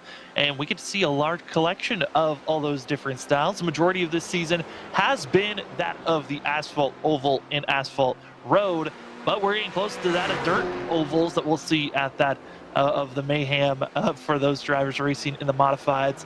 When we go dirt track racing in a few, I'm curious to see if maybe next year we bring in a couple of or just one of the dirt ovals, dirt road courses for the drivers to get some more experience in that end of things, as drivers into pit road, it's Horvath as well as that of Gagaro Jr., both going to be getting their service done, starting the pile of these GTE drivers making their first pit stops of this 2.4-hour race. I was going to say that the GT drivers are coming in, and it looks like the GT drivers could go a lot further than the Prototype 1 class could for sure. Yeah, they can go further. They're running much slower, just in pace, as well as a bigger fuel tank. So these drivers much more able to extend their times, almost half of the full distance for the drivers, more of like 3/4 of the length that we see those are the LMP1 drivers when they come into pit road. We're expecting the LMP1 drivers, though, they'll be hitting pit road here in just about, lap-wise, in about 6 to 8 laps. But time-wise, that means it's going to be in about, coming up close to that hour marker on when they'll come into pit road for their second stop, which will be their second to last stop of the night, as they still get a lot more of different strategies, as well as trying not to make any mistakes. But like I noted, the closer we get to that hour marker, the closer the sun is to completely falling and being out of sight for the drivers. Yeah, you can already starting to see the sunset, if you will. As, whoa, look out, number 3 going around. Hold on there, buddy, of Lottridge. Going through those chicanes and S's and saving it. No harm, no foul. Nichols is the leader. Todd is 27 seconds behind. And Samuel, this is even whenever Nichols pitted. That's how big of a lead he's got. Yeah, and Nichols, he was able to save about a second to 2 seconds over some of the other drivers that he was around. As we're watching this battle currently underway, 19th to 20th position on our ticker, but this is technically 9th and 10th place for the GTE class. This is going to be that of Robert DeLoach and Robert Gamble running with one another. Talked about, we're used to running certain cars and drivers that we get to see throughout the week. Well, Robert Gamble, one of the drivers that we see here on a weekly basis over here on LSRTV. That's exactly right. By the way, we will have the delayed broadcast of the Sonoma Northwest Truck Series race coming up later on in the week. Of course, this Monday night as well, Justin Prince and myself will be on the call for the Northwest Cup Series racing series at Sonoma. So we're at Sonoma for the trucks and the Cup, and that will be fun.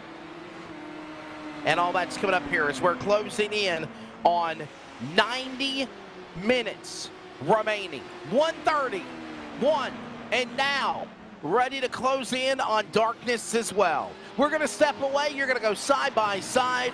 You do not miss a thing.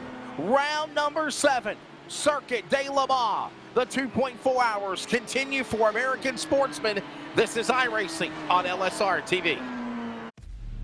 This is our series, So many different pieces that you have to watch out for. where the stakes are always higher, $300,000. where virtual meets reality, How bad do you want it? They're wasting no time getting at it. where the best thrive and the flawless win. This is the eNASCAR Coca-Cola iRacing Series. Hey, it's broadcast personality Wesley Outland, and for the second year in a row, the Community Radio Network is excited to also be the voice of iRacing on LSRTV every Monday and Thursday night with the Northwest Racing Series for Cup and Truck. Join yours truly, Justin Prince and Samuel Dyer, every week as they race towards a championship. We're also on the radio in the Triangle in the Raleigh-Durham, North Carolina area at 87.5 WCRN and anywhere worldwide at wearecrn.com. Click play. Check out the coverage, the power of radio to the imagination of the listener, esports style. We are the Community Radio Network, the voice of iRacing on LSRTV. Check it out when you can, and replays are always up too.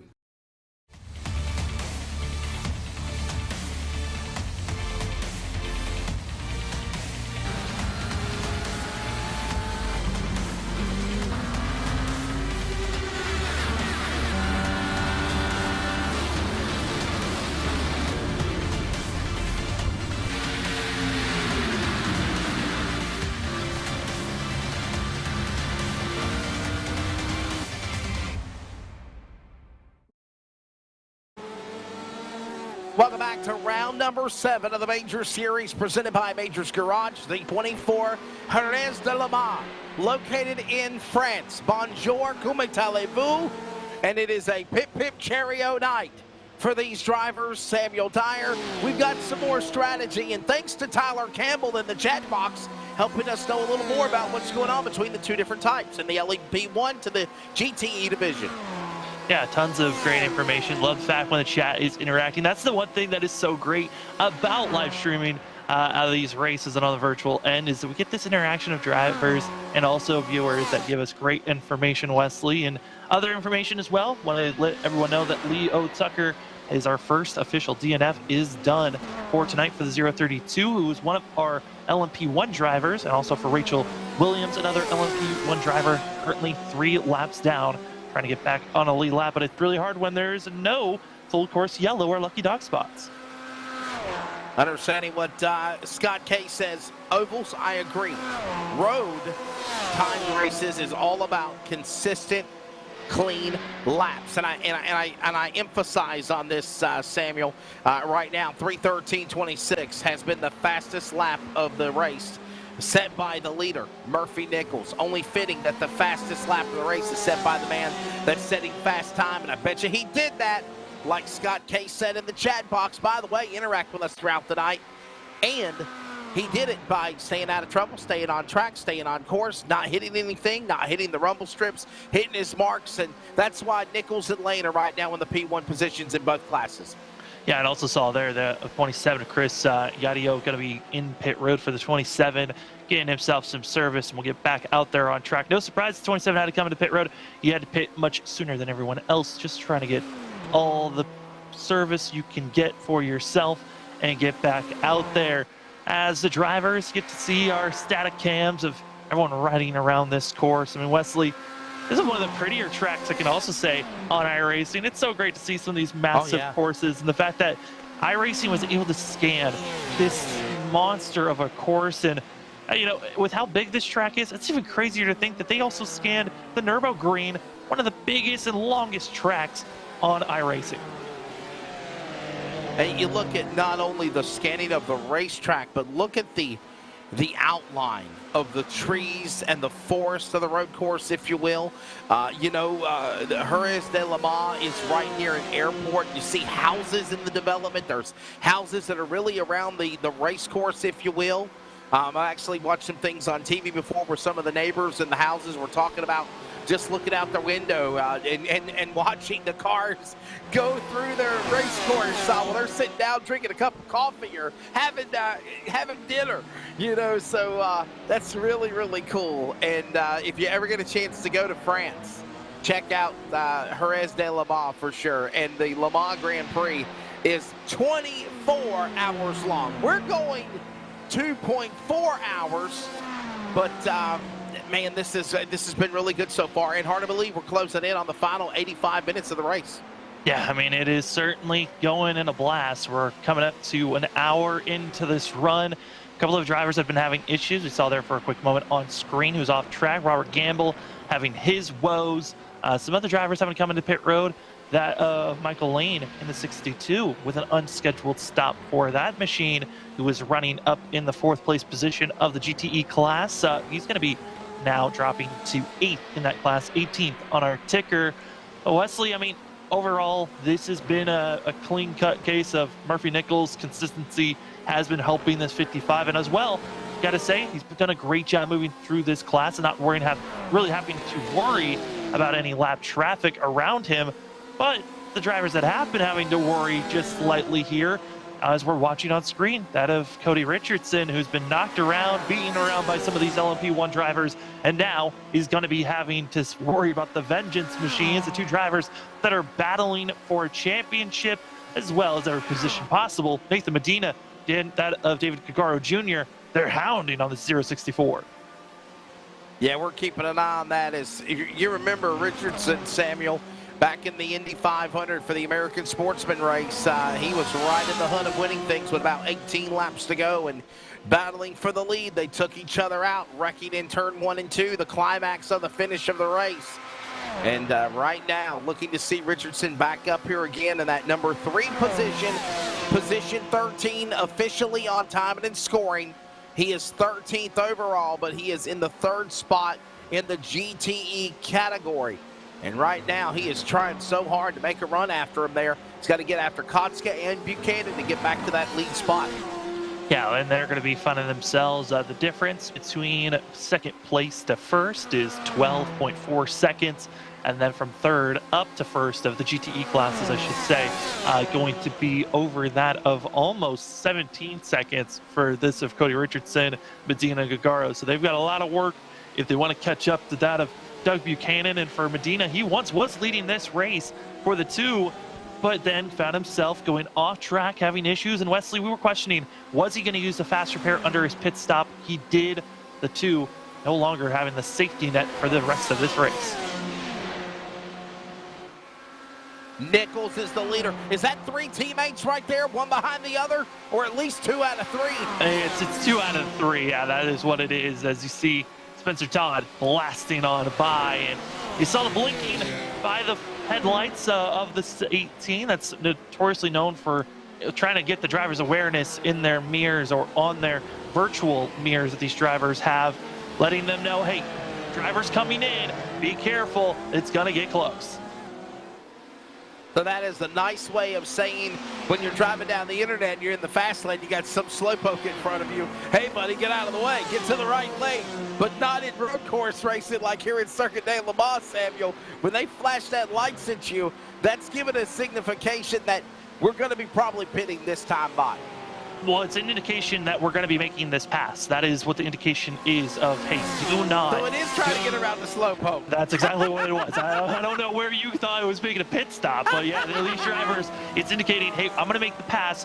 Do not make any aggressive or abrasive moves here. Trying to get by. All the GTE drivers were notified at the beginning during drivers meeting, hold your line. Actually, all the drivers in the GTE class were told, run the preferred lane. Let the faster LMP1 drivers make the harder passes, go around the outside, make them make all these passes, be as consistent and also just predictable so that drivers don't make contact with one another. There you go. So, well, you know, like normally in racing, people will stick their hand out the window to notify they're coming down to the pit lane or coming to the bottom of the racetrack. So, but yeah. And I noticed that some of these guys so far, Samuel, have not cut their lights on, like Nathan Medina has or Gargaro have. Well, I mean, you see there, the Porsches, their lights are blinding. You can tell, all right, those lights are on. Well, Cody Richardson, for his McLaren, those lights are not as bright, but they are on. They're just not as blinding as the Porsches. As here's an opening, and also here comes the LMP1 who's going to get in the mix. Oh! And there goes in the wall, Richardson. Richardson in the fence in Indianapolis. He goes in the fence here at the Circuit de Le Mans. He cannot seem to catch a break. He was literally under a 3-wide battle. He got just sideswiped from the car that went in the middle, and something is amiss on Richardson's car. He might have had... He's trying to just shake it off, if you will, and try to get back going again, but it looks like he's crab walking down the track. That's exactly what it is. He's crab walking. He's got required damage, and that is at one of the worst spots because that is right after and getting into the speed section. And for Richardson, he has to take a tow, which that's going to be taking forever to get to pit road now. And it's just misery on top of one another. Richardson, who was looking for a top 3 finish for the GTE class, in a blink of an eye after contact between himself and Robert Covey, he's now looking to be done. Man, I don't know if we can get a replay of that, but Samuel, out of nowhere, they stuck it 3 wide when we saw Medina go to the bottom with the other car, and I want to say it might have been Kotska maybe, that went right through the middle. That was Covey. It was the LMP that just came in, and that's that closing rate for the GTE drivers. They're thinking, all right, we're just going to battle with one another and think they've got plenty of space. And for Robert Covey, he thought, you know what, I'm fast enough, there's a hole, I'm just going to blast on by and not make any contact. Well, he made a little bit of a bump with Medina that then shoved the LMP1 up, making a complete contact with that of Cody Richardson. And Richardson, now still in pit road, is going to have to use a fast repair once he's able to. But that is a terrible showing for the 064, like he's noted on. Had some bad luck, got into the wall late at the Indy 500, and it strikes here at the halfway marker of this Majors 2.4. And as well, another driver that's going to be done for the night, that of Robert Gamble, has parked it. That's tough break there for the guy that we normally see in the number 54 Northwest Racing Series entry. Robert Campbell and the rest of the Pacific Northwest guys will be in action tomorrow night right here, iRacing on LSRTV, and for the radio coverage on the Community Radio Network. That will be 11:30 Eastern Time, and that will be from Sonoma. So we're going from Circuit de Le Mans for the Majors Series to road course racing at Sonoma. Trucks delayed broadcast. It'll upload sometime this week. iRacing on LSRTV and CRN. And again, some of our colleagues were either on vacation or they've been sick, not been feeling well. Matter of fact, our producers are actually not being, they've been under the weather, Samuel, and I got to give an attaboy for their spirits and just undying giving up. They're still in the chair, producing, directing, doing social highlights while we call this race here tonight at Circuit de Le Mans with an hour and 16 minutes remaining. Yeah, and they continue to press on. I know this was a real wanting to make sure that we got this race covered. So big kudos to that of our producers showing up here tonight as we're watching this battling for 18th on our ticker board, 7th and 8th for that on GTE positioning-wise for their class, and that's going to be Nick Horvath and also that of Richard McClare, who's going to be on top of one another. But as quick as they were on top of one another, they're being passed by drivers for themselves, just showing the LMP1s, especially when you get into the Porsche corners, it changes in a blink of an eye. One mistake, and you're going to lose a lot of time on everyone around you. Heures de Mans in France. This is the 2.4 hours de Le Mans, Circuit de Le Mans, here tonight. And we're closing in on the second hour and final hour of this race, if you will, over an hour remaining. 1 hour, 16 minutes. When this race started, Samuel, it was 2 hours and 24 minutes. So we're closing in now on this final hour and 15 minutes of this race. Yeah, it is. It's flying on by, and that's certainly what the LMP1 drivers are doing as well, just trying to coast their way any possible, smoothness, as well as keeping themselves out of trouble. That is the goal for the majority of these drivers, as you're seeing the LMPs just slicing and dicing, some on top of, some trying to make some bold passes, others not as much. But gotta say, for that of Murphy Nichols, certainly is going to be one of those races for these drivers where, he got such a massive lead for himself, feeling comfortable.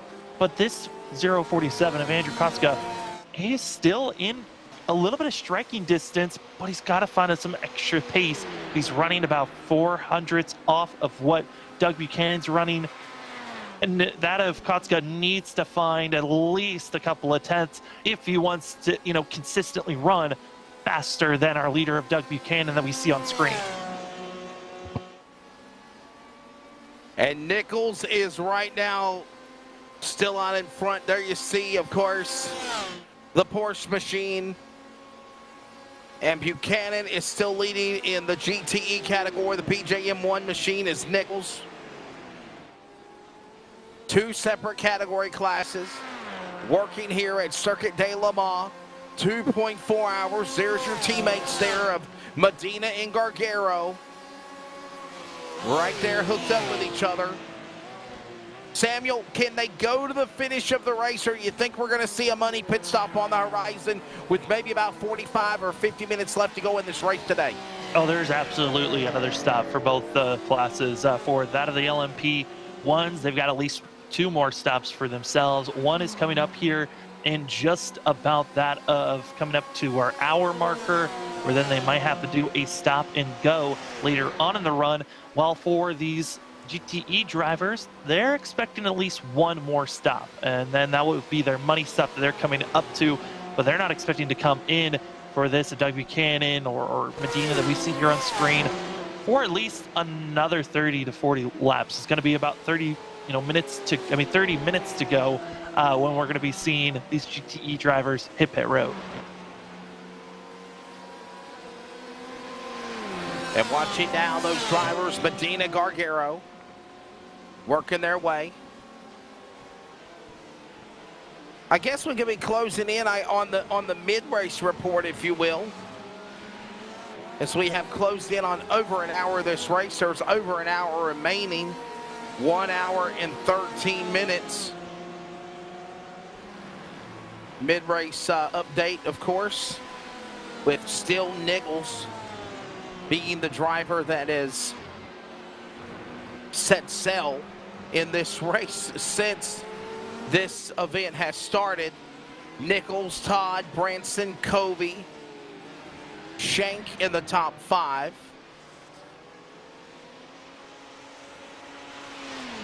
One hour, 13 minutes remaining exactly now as they work their way into the S's of the racetrack. The Corvette and the Ford S's, the Ford Chicane.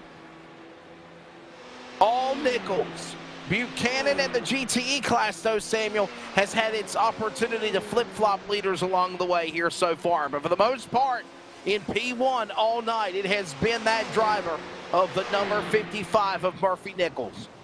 Yeah, Murphy Nichols found himself going into that of, taking the lead, but this is go time. These drivers now coming into pit road, and Wesley, for these drivers, a little bit sooner than I was expecting, but it's just a lap or two. They feel comfortable coming into pit road now. Let's get these pit stops out of the way as the leaders are on the pit lane before we go to our mid-race report. Murphy Nichols is in, obviously. Right behind him is Vela. Remember Vela in the 36. He had some problems earlier in the race climbing up. He's in the top 10. He has also decided to come in and pit. Pretty bold strategy here if maybe he can make something happen. As right now, Nichols. And Samuel, remember they did a split stop the last time, as you said. He just took fuel only. Is this going to be a full 4-tire and fuel here?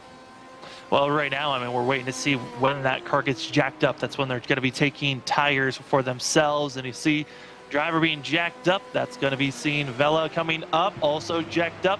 Going to be seeing Nichols. So they're taking tires on this go-around. I'm not surprised by it. I was expecting them to take tires and then go for the second stop and potentially the last stop if they feel like it's necessary. But there's one more stop to go. So I would imagine on this last stop for themselves after this, when we get to those final 20 to 25 minutes left in this race, they're going to go with just a fuel-only stop, as already taking off is going to be seeing the drivers of Vela already gone. But extended time for that of Nichols, and with that extended time, Spencer Todd with fuel only on this stop, he'll take the lead. Yeah, just beat Nichols out, and Todd going to the lead here. Lead change in the Prototype 1 class. With Todd now, Nichols second, but he is right there with him, within a cat's whisker. As we welcome you back inside of our broadcast booth, we will show you still that race going on for the lead. I'm Wesley Outland, Samuel Dyer here. Welcome back to round 7 of the Major Series presented by Majors Garage and the Circuit de Le Mans Grand Prix. Samuel, we're closing in on the final hour. This race has flew by, but the action has been exciting, just like what we've seen for the lead off pit road. Yeah, out of pit road. That's the most dramatic thing that we've seen so far. That was the very first pass for the lead we've seen all night long. And now for that of Murphy Nichols, he's going to hope that he can try to make this pass cleanly. And the reason why he took that extended time to come into pit road, get those tires done, maybe get a little repairs as well, just wants to make sure that he's got the advantage going forward. But driver that we see right now, that of Andrew Kotska, in a little bit of trouble, just got passed for second place by that of, Nathan Medina, and Medina is on the charge, trying to run down that of Doug Buchanan. I got to say, Wesley, that battle for the GTE class is going to get very spicy here, especially if Medina continues at the pace that he's going. All right, now, John Mustian, you're using that word spicy a little bit too much. But no, I agree with you, man. I think the races has been really, really good. We have seen, obviously, sheer domination by Murphy Nichols until Spencer Todd just took advantage of that on the pit lane. And obviously, we have seen more of the GTE guys have their woes, their night of bad luck. As sunset is upon us, nightfall is coming in. What do you think we're going to see in the next hour and 9 minutes of this race here tonight at Circuit de Le Mans? Yeah, certainly while they're going through Porsche corners, watch out for the sun. With the sun going down, they're going to hope that the trees can block off that sunlight. But besides that, it's going to be trusting the drivers around you. If your GTE driver, continue to be predictable. Do not try to force any issues. As the longer this race goes on, the more fatigued these drivers might be feeling. Again, some of these drivers also came off of the Majors 24 Hours event that just concluded just about that of 11 hours ago? About 11 hours ago. So they certainly are feeling that if they did not get in a lot of sleep last night. They've got to be careful on that side of things. So in fact, certainly fatigue is going to be an issue to watch out for. But as we were watching all this racing for the GTE class, Murphy Nichols, fresher tires, he's already taken the lead back. Yeah, Murphy Nichols got right back out in front again. And honestly, suffice to say, Samuel, in closing, he has been the cream of the crop. He has been the pick of the litter, as I always make Charles laugh in the background with that analogy. He has been the strong car of everybody tonight in the double nickel. That he certainly has been, as we're watching the battling from that of McClare as well as that of Lane. McClare going to be taking that position. But certainly, this is one of those things of the night where fatigue's going to kick in. Saw it during the European regions races for the pros and also for their Sportsman's division. The final hour is when things got a little bit more hectic of drivers overusing their equipment, also fatigue kicking in, and a lot more mistakes started to happen of drivers going off course. So we got to keep our eyes out on that. 1 hour, 7 minutes remaining, and that has been your LSRTV Circuit de Le Mans Major Series mid-race report. With on-track action as we take you to the finish of this race and the final hour. And as I said, Samuel, this race has flew by rather quickly. We're approaching 9:30 Eastern Time, 8:30 Central, 6:30 Pacific your time. And this race got started probably about just after 8 o'clock. I guess it was about 8:10 when the green flag fell. So for that matter, this race has gone by rather quickly. And again, we don't have slowdowns. We don't have the caution flags. If there's, and to be honest with you, 1 or 2 full course control local yellows, and I don't even think we've even seen that for that matter tonight, Samuel.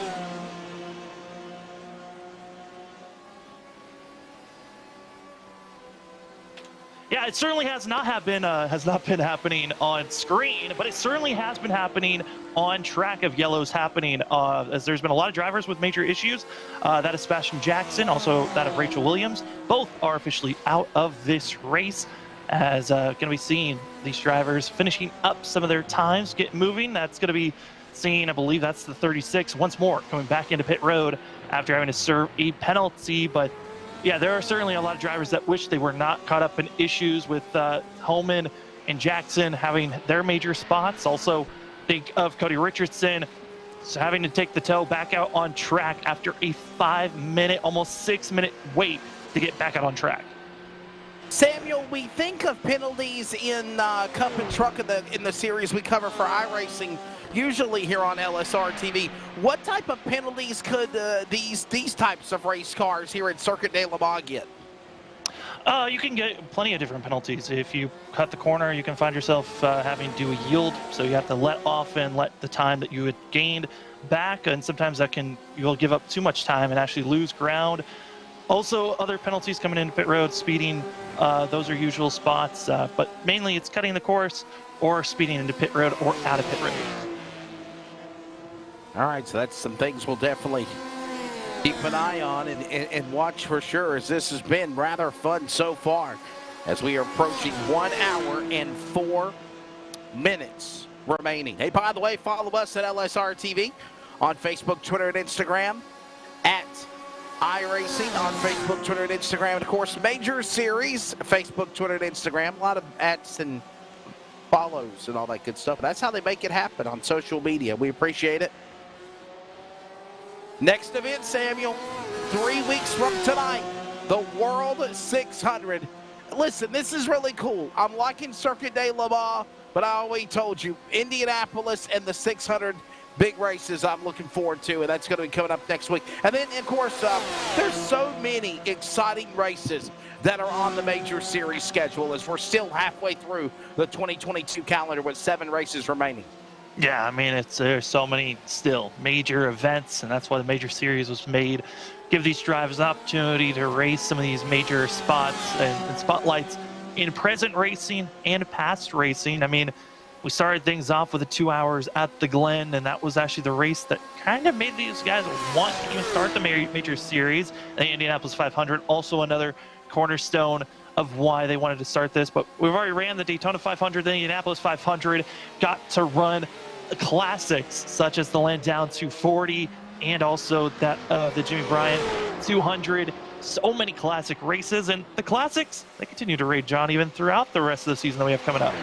Yeah, for sure. And then, of course, Weed Sport, as you mentioned, Martinsville for the NASCAR late model stocks and their version of the Valley Star 300, another big race across America that I've had the privilege to be a part of. And another big event that we mentioned, Martinsville, you look at Homestead for the championship, Classic Daytona with the Nissan and the Audi cars. And as I said, it's just awesome that you are seeing so many different prototypes of automobiles from iRacing. The novelty of this series is what intrigues me, Samuel, and especially on iRacing on LSRTV, because these are races on Sunday night, once or twice a month, that you really do not get a chance to see on a usual basis. No, you usually don't. And also want to give more notes of driver Sebastian Jackson, who was caught up in an incident just that of 10 minutes ago, has officially parked it. And as well, a driver with required damage had to take a tow to pit road. Going to be Chris Yedio, who had already used the fast repair. Could be a race incident for the 27 on top of that. 2 minutes away from 1 hour left in the 2.4-hour Circuit de Le Mans. Here tonight at Heures de Mans in France virtually on the iRacing simulator. This track is close to 9 miles. We're ready to bring it to you. The lights are getting brighter. The day is getting darker. Nightfall is settling in. And we're ready to take it to you here to the finish. As this race rolls on, Nichols back to the lead. Todd gave him a little bit of a fit off the pit lane, Samuel, but I think as soon as Murphy Nichols got up to power again in 55, he was gone. Yeah, I mean, that's just fresher tires. It enables you to really have a lot more grip. And also for Murphy Nichols, I mean, with the pace that he was putting down, it really, and also the gap that he already built up, taking 4 fresh tires was not a bad call for himself, and able to maximize those tires, get by the GTEs as fast as possible, and now back up. I mean, at one moment he was when he came out of pit road, he was a full second behind Spencer Todd. Well, now he's a full 6 seconds ahead of that 18, as our timer switches to laps, because we have gotten the average now of how long this race should go. So estimate 20 laps to go here, Wesley. We are in what will be the final hour of this race, 1 hour remaining. And that means 20 laps to go. Let's give you your full field rundown as we approach 20 laps to go. I was thinking the same thing, actually. So can we go to a commercial break? This is what we're going to do. We will take you to a quick full field rundown, and then we'll go side by side, and we'll take you to the finish. Murphy Nichols leads. Spencer Todd is second. Chris Branson third. Robert Covey fourth. Roger Shank is in fifth. Daniel Salim Howard sixth. Dino Vella is seventh. Chris Yedio eighth. Joseph Holman is ninth. And of course, Doug Buchanan 10th. And look who's up there. He is the GTE leader right now in the 11th spot, as Yedio Jackson have just also made pit stops in addition. Nathan Medina 11th, Andrew Kotska 12th, David Gargero Jr. 13th, Robert Gregory 14th, Chris Sherburne, Nick Horvath, Richard McClure, Michael Lane, Gerard Gilbert, and Robert Deloach, the top 20. Your top 30, Matt Sisler, Andy Spicer, Jason Lottridge, Timothy Klaus, Maurice Gomillion, top 25, Patrick Steen, Jason McSperrin, Sebastian Jackson, who we mentioned just pitted, Matt Gelder, Cody Richardson, who was crab walking after contact earlier in the race with just over an hour to go. He's in 30th. And cars out of the race or many, many laps down include Rachel Williams, Sean Miller, Robert Gamble, and Lee O. Tucker. We're going to take one more commercial break. We're going to go side by side. You do not miss a thing. from 20 laps to go. And Nichols and Todd and Branson, all those drivers right now in the top 5 as we are just continuing to watch everybody go with 20 remaining. And Samuel, we just gave you that full field rundown, and what an exciting race that we're ready to settle in for the final 20 laps on this 9-mile road course at Circuit de Le Mans. Yeah, our final hour is now upon us, and certainly going to be a race where the drivers are all trying to make it to the end. Now, there's been a lot more drivers that have been caught up with issues for the LMP1s. Just been having a lot of mistakes for themselves, and here's the rundown so far. Already had 2 other drivers, that of Rachel Williams and Leo Tucker, that have had major issues. We'll now add Sebastian Jackson, Chris Yadio, as well as Joseph Homan. All those drivers are now out. We're left with just 7 drivers in the LMP1 that are still running on track, and only that of Robert Gamble of the GTEs that's out of this race so far. As it's going to be watching these drivers right now, and the key thing that we're watching out for is be predictable for Cannon catching up to some of these other GTE drivers. Been a pretty quiet day for some drivers. It's been a long one for others. And for that of the overall American Sportsman Series Points Championship, again, those 2 drivers that we're watching out for is Nathan Medina and also David Gagaro Jr., both teammates from Vengeance Motorsports, and they have been doing a great job keeping themselves out of trouble. But some of the other points drivers that are looking for some good days, Spencer Todd, who is a driver that's 2nd in the LMP division. That's a driver that comes in 3rd overall, going to be 44 points out from that of the Vengeance Motorsports teammates. He needs a good day, and the fact that Medina is running 2nd in the GTE series, meaning that there is going to be 0 gain on the points. It's going to stay at 44. Like I noted on, this is 2 different classes, 2 different races, and of course, behind Spencer Todd, don't want to be going too far into the dirt. These drivers, the more that they go on the dirt, the more dirt gets placed on the racetrack, can cause more issues later on. As the drivers are raging on Spencer Todd, like I was noted on, he's going to be with finishing 2nd, and if we see Medina finish 2nd, that is a 0 gain on points.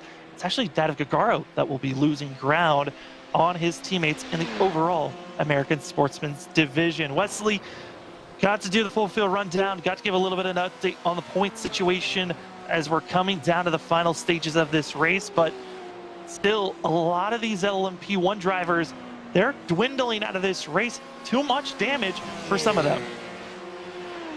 Yeah, what is the attrition rate dropping off like flies as the sun sets here? Nightfall settling in here with 18 laps to go, and make no bones about it. As you mentioned, we're seeing some drivers that have dropped out within the last 2 laps. We've seen 2 or 3 new drivers say they're calling it quits here. And obviously, the best of the best are now surviving. Nichols in the first category class, and the second category, Buchanan. And by the way, Samuel, Buchanan has now climbed in to the top 10 along with Medina, 9th and 10th. Yeah, I mean, again, those are the overall standings on where they run on track as they're cracking in. That's just because the amount of LMP1 drivers had to quit and are done out of this race. Holman's going to be the next driver that gets passed here in the next 20 minutes, or next 10 minutes, I should say, for these drivers. So it's gaining, on our ticker. We get to see more GTE drivers coming up, but overall, I mean, it's still Buchanan, Medina. That gap continues to grow. Doug Buchanan looking good to become a multi-time winner. Gotta say, the road courses have been looking very good for Buchanan, and for that of Murphy Nichols, another driver that's looking for another solid run this season. Yeah, man, what a sharp drive there. There was, of course, the Sector 5 team working their way. The 62 of Lane. He's now 17th. Yedio's going to pit, so he might take advantage of that and move up in that scoring position higher. And yes, he will. Lane will move to 16th. Yedio dropping all the way down the scoring pylon to the top 20. And oh, man, Samuel, did you see that transition through the S's? It looked like the shades of darkness just got darker a little bit more as you saw the lights get brighter on these cars. Yeah, the sun is now ducking under the horizon. It's just that afterglow, the sunset, that's starting to show. And these drivers, it's going to be all on your headlights from here on out. And there's still a lot of racing to go. I mean, 18 laps to go. At any other, smaller, more traditional road course that we watch, we'd say, you know what, that's going to be done very quickly. But Wesley, when the track is 8.5, a little bit less than 8.5 miles in length, that is still a lot of racing to go for these drivers. Yeah, you're exactly right. As we still see Nichols leading, there's the number 4 of Gargaro. We mentioned him being in the hunt of the point standings in several categories along the way, Samuel, for more American sportsmen. As we move to the halfway point of the season, this is where you really want to turn things around. And he's got a good, strong running now, second in the GTE class behind, of course, Medina and Buchanan, the leader. Yeah, and for these drivers, I mean, this is all for Figaro. He needs to gain these positions and move forward, but for everyone else and where they're just cruising right now, I mean, I gotta say, for the drivers that we're watching further back, credit to them for continuing to keep racing on. I mean, I'm looking at that of Robert Richards and others. This certainly is a race where, yes, you might have had some mistakes, but you need to come back with a vengeance later on if you want to have a good run. As we take a look at this replay of LMP1 and seeing these drivers racing on with one another. Woo. No, oh my, for Lane. I feel like it's the dreaded announcer jinx, Samuel. I was talking about what a great job he was doing, and then he just hit the guardrail.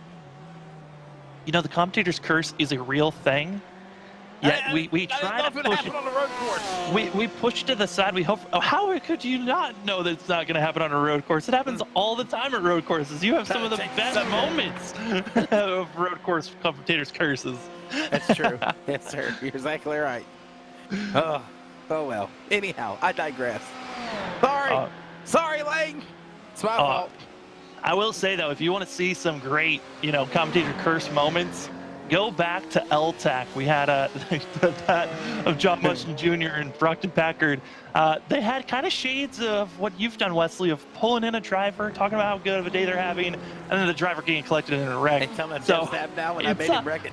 It happens. It happens. We love watching these drivers. We root for them. We sometimes want to be interacting with them, and then they get caught up in a wreck. But for these drivers here tonight for the major series, we'll let them just race, but we'll hope that our bad juju doesn't kick in for them. Hey, buddy, how are you doing? Bam! Well, I was until you made me wreck, Wesley. Thank you. Happens all the time. That's why we had to stop bringing up drivers in the middle of races. 17 to go. Mind you, 49 minutes remaining on time. Basically, as they have approached the final hour of this race here at Circuit de Le Mans, they have estimated, obviously, Samuel, with an hour and 24 minutes before, that they are able to, the final hour be estimated on average laps, and that's what they've done here for the final hour, is made it in laps down remaining here, 17 to go to the finish. Yeah, it's kind of the prediction that our information and data has given us as, no trouble behind. And going off course for a quick moment, I believe that is going to be the 084 of Miller, who has just been having an atrocious night so far. He's gone off course multiple times, and we will continue to race on. Again, no full course yellows, only sector yellows will be given, and those sector yellows mainly just to give awareness of a driver is off track or is spun on the racing surface in front of you. Whoa up, be careful, and drive as hard as you want at your own risk.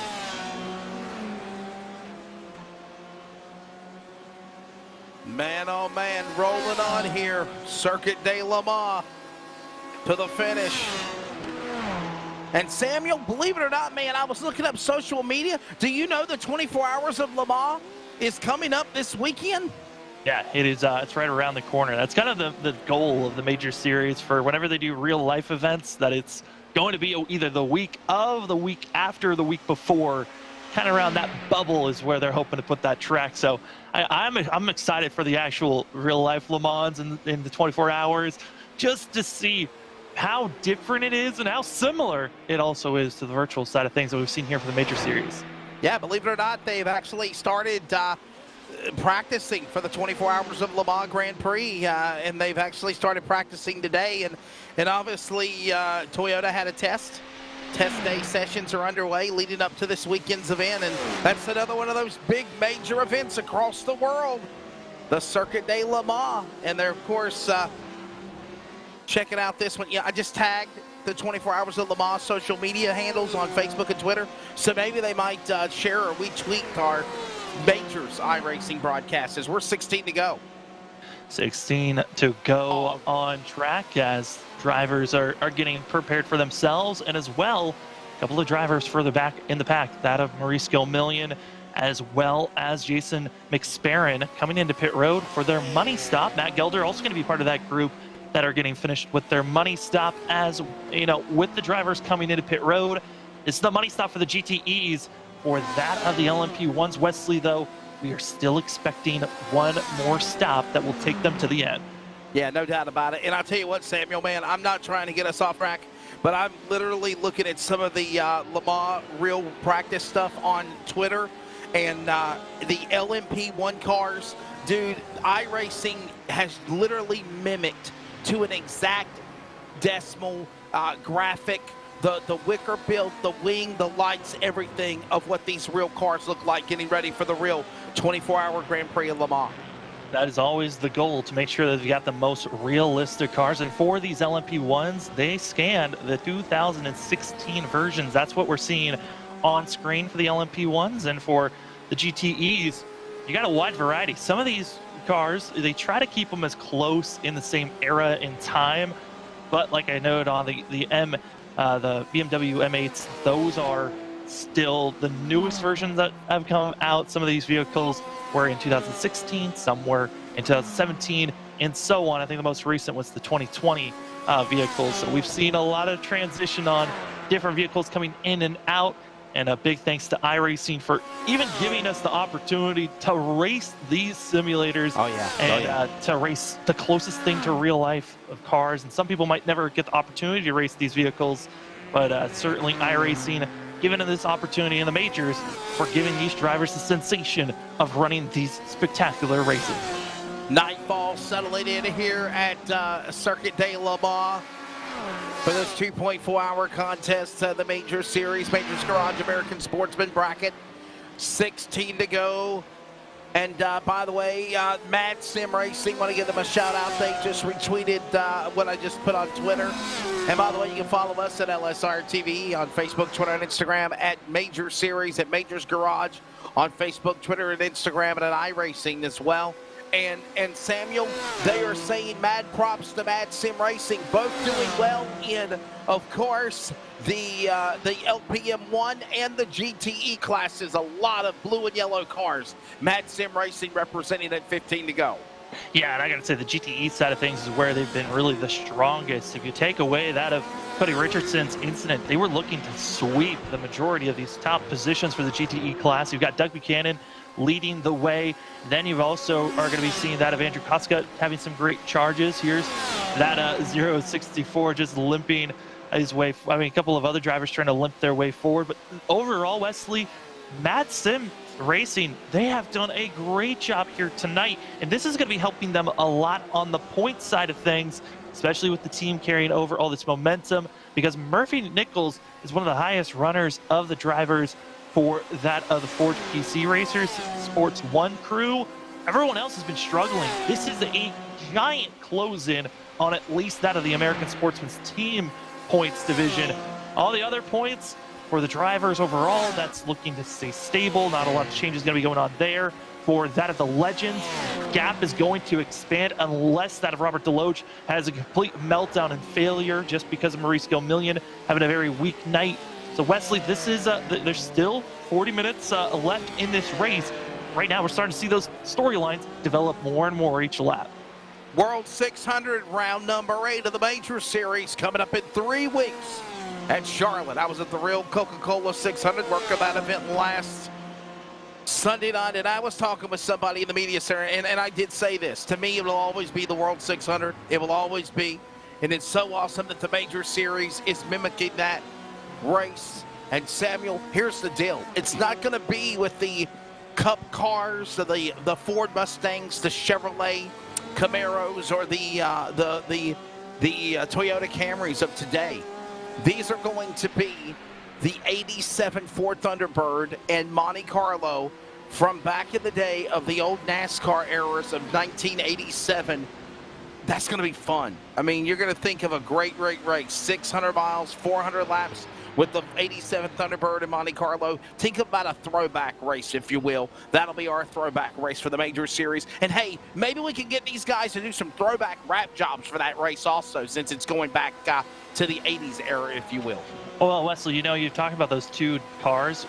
Most recently added in is also the Buick. The Buick's going to be also potentially having a run there, as that's another Heck yeah, man. that was added in here by iRacing. And drivers, certainly that is going to be an exciting race. The ovals have been spectacular here for the Majors, and cannot wait to see how well they're going to do. As we saw on screen there, Timmy Garro Jr. into pit road, taking fuel and tires is the 4 machine for this final stint for these drivers. The money stop. Everyone that comes in from here on out, for that of the GTEs and the LMP1s, this next stop is their final stop of the evening. I'm with you, Samuel. I'm believing if you can pit here, you can go to the finish of this race and go all the way to the end. And I think it's going to be exciting and fun to watch as it does just that. 14 laps to go. It is Murphy Nichols who, bottom line, has dominated this event here at Circuit de Le Mans this evening, this night, this contest, in, of course, the LMP1 category. Buchanan is leading now in GTE, but it has had its different share of leaders along the way. Worse for wear, Medina, who had led most of the first half of the race, if you will, Samuel, and then he got caught up in an accident with another car. Cody, He just locked it up himself. yeah, and Medina had his problems, and then we mentioned Covey, and Richardson is what I was trying to get to, where he had an awesome moment on course where he damaged his car. So there has been multiple different leaders, if you will, in the GTE class. But for LMP1, look out, Ford's Racer PC 2727, Yetio. No harm, no foul. Dust off your bumps and bangs and get right back going again, Samuel. Well, you say no harm, no foul, but that was a pretty hard lick for the front bumper, and that's going to be at least hurting on speed. He's the last driver that's running currently for that of the LMP1, so at least for Yetio, the race isn't over for himself, but this is certainly not the strength that we have been seeing from the PC Racer crew. They have been a lot stronger, throughout these last a couple of rounds that we've been watching. Tonight, it's just been Murphy Nichols that's been carrying this crew on their back, and luckily he is in a position to win this race. But gotta say, Murphy Nichols, as long as he doesn't get caught up in trouble, it's looking good for at least minimizing the amount of points they're going to be losing to that of Mad Sim Racing. Yeah, watching all of these cars now, and Mad props to Mad Sim Racing, those blue and yellow machines, as into the Apex mentioned on, doing a phenomenal job. There's the blinking lights. Go ahead, pass me. I'm going to pass you. Someone's going to pass somebody. Nichols is gone, might I add, Samuel. He's in stealth mode in that rocket ship, if you will. Yeah, I mean, he's been in that cruise control over everyone else. And the main thing for Nichols is he's been so patient around the GTE drivers because of having that of over a 16, almost 17-second gap over that of Spencer Todd. He's able to really be, patient on when he wants to get by, make these moves, and slowly just continue to pressure and pull away. As you see another lap go down, now going to be 13 is estimated for these drivers. Officially, it's 38 minutes and 20 seconds left for these drivers. Big thing for this of Murphy Nichols is once he gets to that range of 12 laps to go, this next upcoming lap, he will be inside of the zone to make it to the end. So expecting Nichols to pit on either this upcoming lap or the next to make his money stop. So basically for post-race, finish line post-race wrap-up of the Major Series, coming up in about 40 minutes time, we will grab the top 3 tentatively. That's our plan for, of course, the LMP1 class and in the GTE division. That's all coming up soon here in about less than 40 minutes from now. Estimated lap time average 13 remaining. Lights blinking.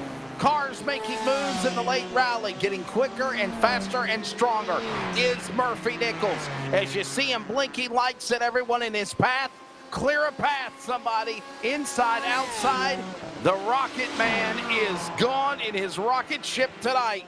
The man has dominated here at Circuit de Le Mans, and he is ready to bring this to the final baker's dozen laps here in virtual France on iRacing, Samuel. Yeah, I mean, right now for Murphy Nichols, comes into this race with this going to be his 7th start of the season. Hasn't missed a race at all in the Major Series. But this is going to be, if he can finish in this lead position, his 4th top 5 finish in his first win of the season. And, you know, Murphy Nichols certainly has been strong. I think back to round number 1, at every single road course we go to, we know the 55 is a driver to watch out for. But he was a driver that actually was leading at the 2 hours of the Glen for our first round. Got caught up in some issues, got tossed around, was not able to win that race. It was Spencer Todd that came away with the win for that evening. But I'm wondering for this is Spencer, I mean, that was Broomhead that found himself in the victory lane. But for this is for that of Nichols, certainly a strong run for himself, trying to get his first win. And a driver that's looking to become the first driver to get 2 wins this season, Wesley. Doug Buchanan is in a pretty sporty mode in a spot for himself, as that gap now over 25, almost 27 seconds is the difference between first and second for the GTEs. Samuel, my question is this, as we round the stretch and the finish of this event, if you will, with 13 to go. Nichols, first-time winner. I don't think Buchanan has won a race either. He has won one. I just stated that. He won, yes. So that will literally make, what is that, 9 or 10 different winners before finally a repeat winner with Buchanan? I would have to go back and count on that. Yeah, I thought you were the stats guy. I thought you had that number. I was trying to look at it, man. Guy? I am. Hang on, give me a second. What happened, stats guy? It's getting to pit road. It's going to be Doug Buchanan for his money stop into pit road. Also following suit behind him is going to be Murphy Nichols. And these drivers going to be, again, money stop for themselves. Now Murphy Nichols, with this gap lead he's going to have over Spencer Todd, going to have to be on conservative mode. Well, for Spencer Todd, I'm curious, does he take tires when he comes into pit road, as he's coming in with himself and also going to be second place GT driver of that of Nathan Medina. So here we go. I'm trying to look here at the stats, as we are also multitasking here at this race and trying to find who won. I tried to give you time. You are, and I'm trying. Believe me, I'm looking on the Major Series website. It's going to be that of Covey that we see on screen. Like we noted on driver that had gotten into issues with that of trying to force it 3 wide with GTE drivers earlier, making wrecks, but luckily he's driving all right into pit road. Going to be seeing these drivers for Murphy Nichols went with the split. He's not going to be taking tires this go around. He's back out on track already. Spencer Todd continue to watch and see here comes Covey as well, going to be that of Miller. Both going to be coming into their pit boxes for themselves. And for Spencer Todd, extended time. He's taking tires for the 18, but it looks like it's going to be a little bit too far back. Try to run down Nichols unless the 55 gets into major trouble with himself making a mistake or with another driver. Hey, Samuel, here's something to think about. And by the way, I'm understanding Howard might have blew his engine 74, so hopefully he has a fast repair. 12 laps to go, nightfall settling in. It's not officially dark yet. And there's not many lights around this racetrack. Racing at night on board. I wonder if there's a way we could go on board with somebody on a cockpit camera. What's it like? Okay, I understand. What is it like racing in the dark here with just those high beams and low beams? And that's all you got, Samuel, trying to get around this race course and get around cars and traffic.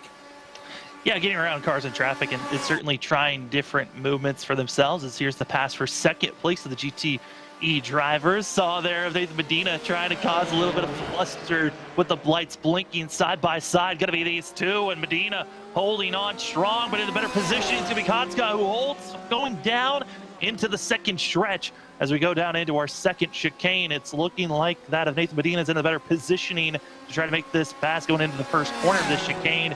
But he got to make this pass quick for himself. But the lights, yes, the sun has gone down. Yes, the lights are starting to kick in, but there's enough sunlight, Wesley, where you still can't see. It's just more of a help to have your headlights. As Kotska, much better entry, was given space by Medina. But Medina now, here comes that crossover move on the exit of the chicane.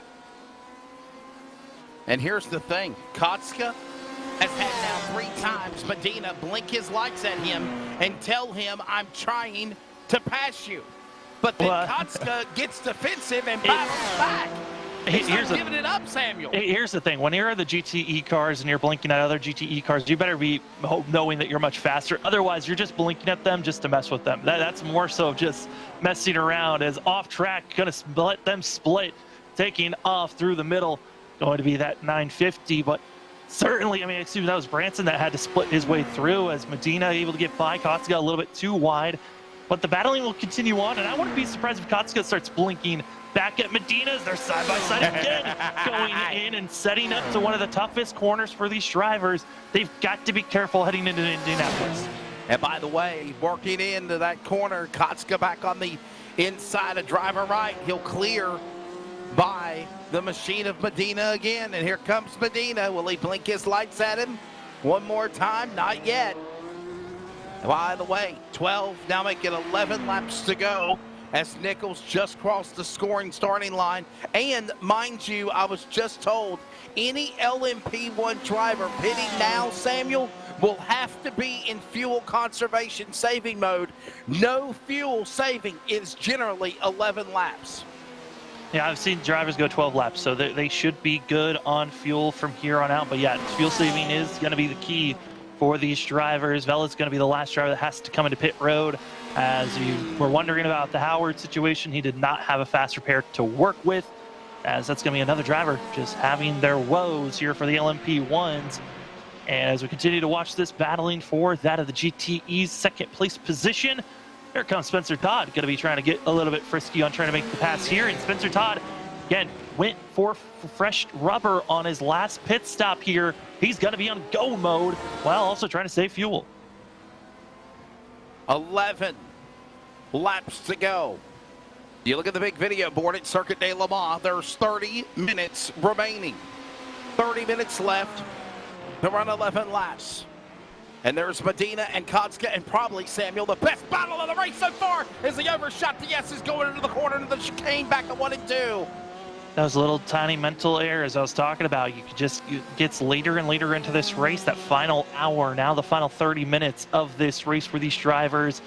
You start to feel like it's a little bit more overwhelming of feeling that pressure. If I need to make this pass, there's, 4 to 5 different spots on this track. Yes, there's 33 corners, but there's really a couple of spots where you feel like I can make a pass in this position if I'm close enough.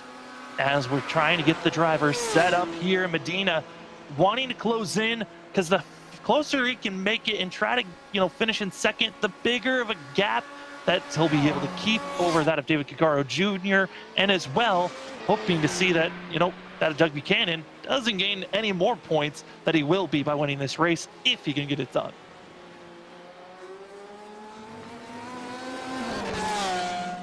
$11 to go. As we mentioned, it's still a little daylight, not much. Nightfall settling in. I'm wondering, Samuel, how dark is it really going to get here in the next half hour? We might still have a little daylight left when the checker flag falls.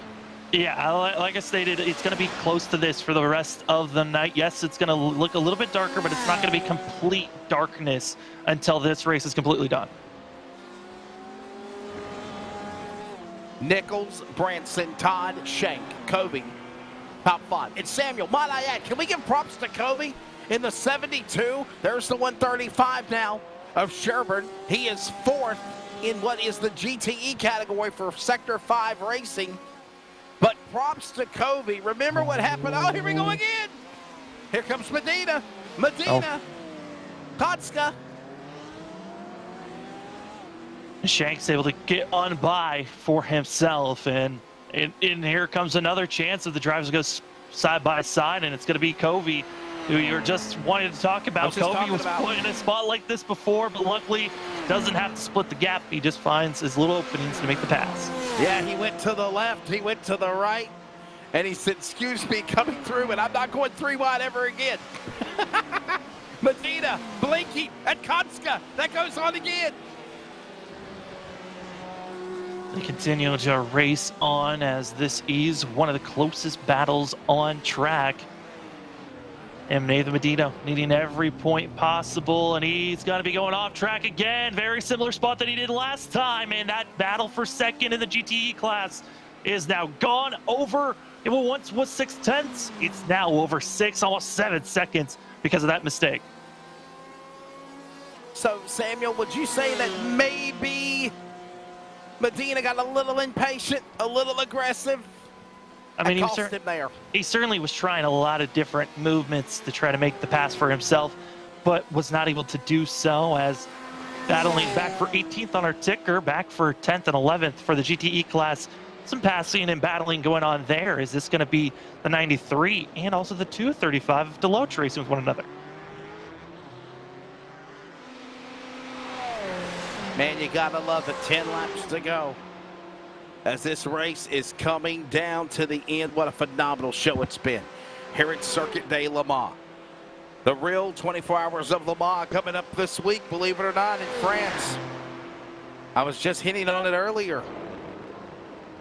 And this race, the series, if you will, the major series, as Samuel said, tries to mimic a week after, 2 weeks after, or before, or up to what the real major event is. I kind of find it fitting that we're doing Le Mans this week, but the real Coca-Cola, the real 600 was last week, but they're going to do it a month later, Samuel, to put it in the schedule for that race. But yeah, a lot of great major events across America in motorsports, and this has been certainly another good one here. And might I add, 144 minutes, 2 hours, and close to 25 minutes or so has really flew by very quickly.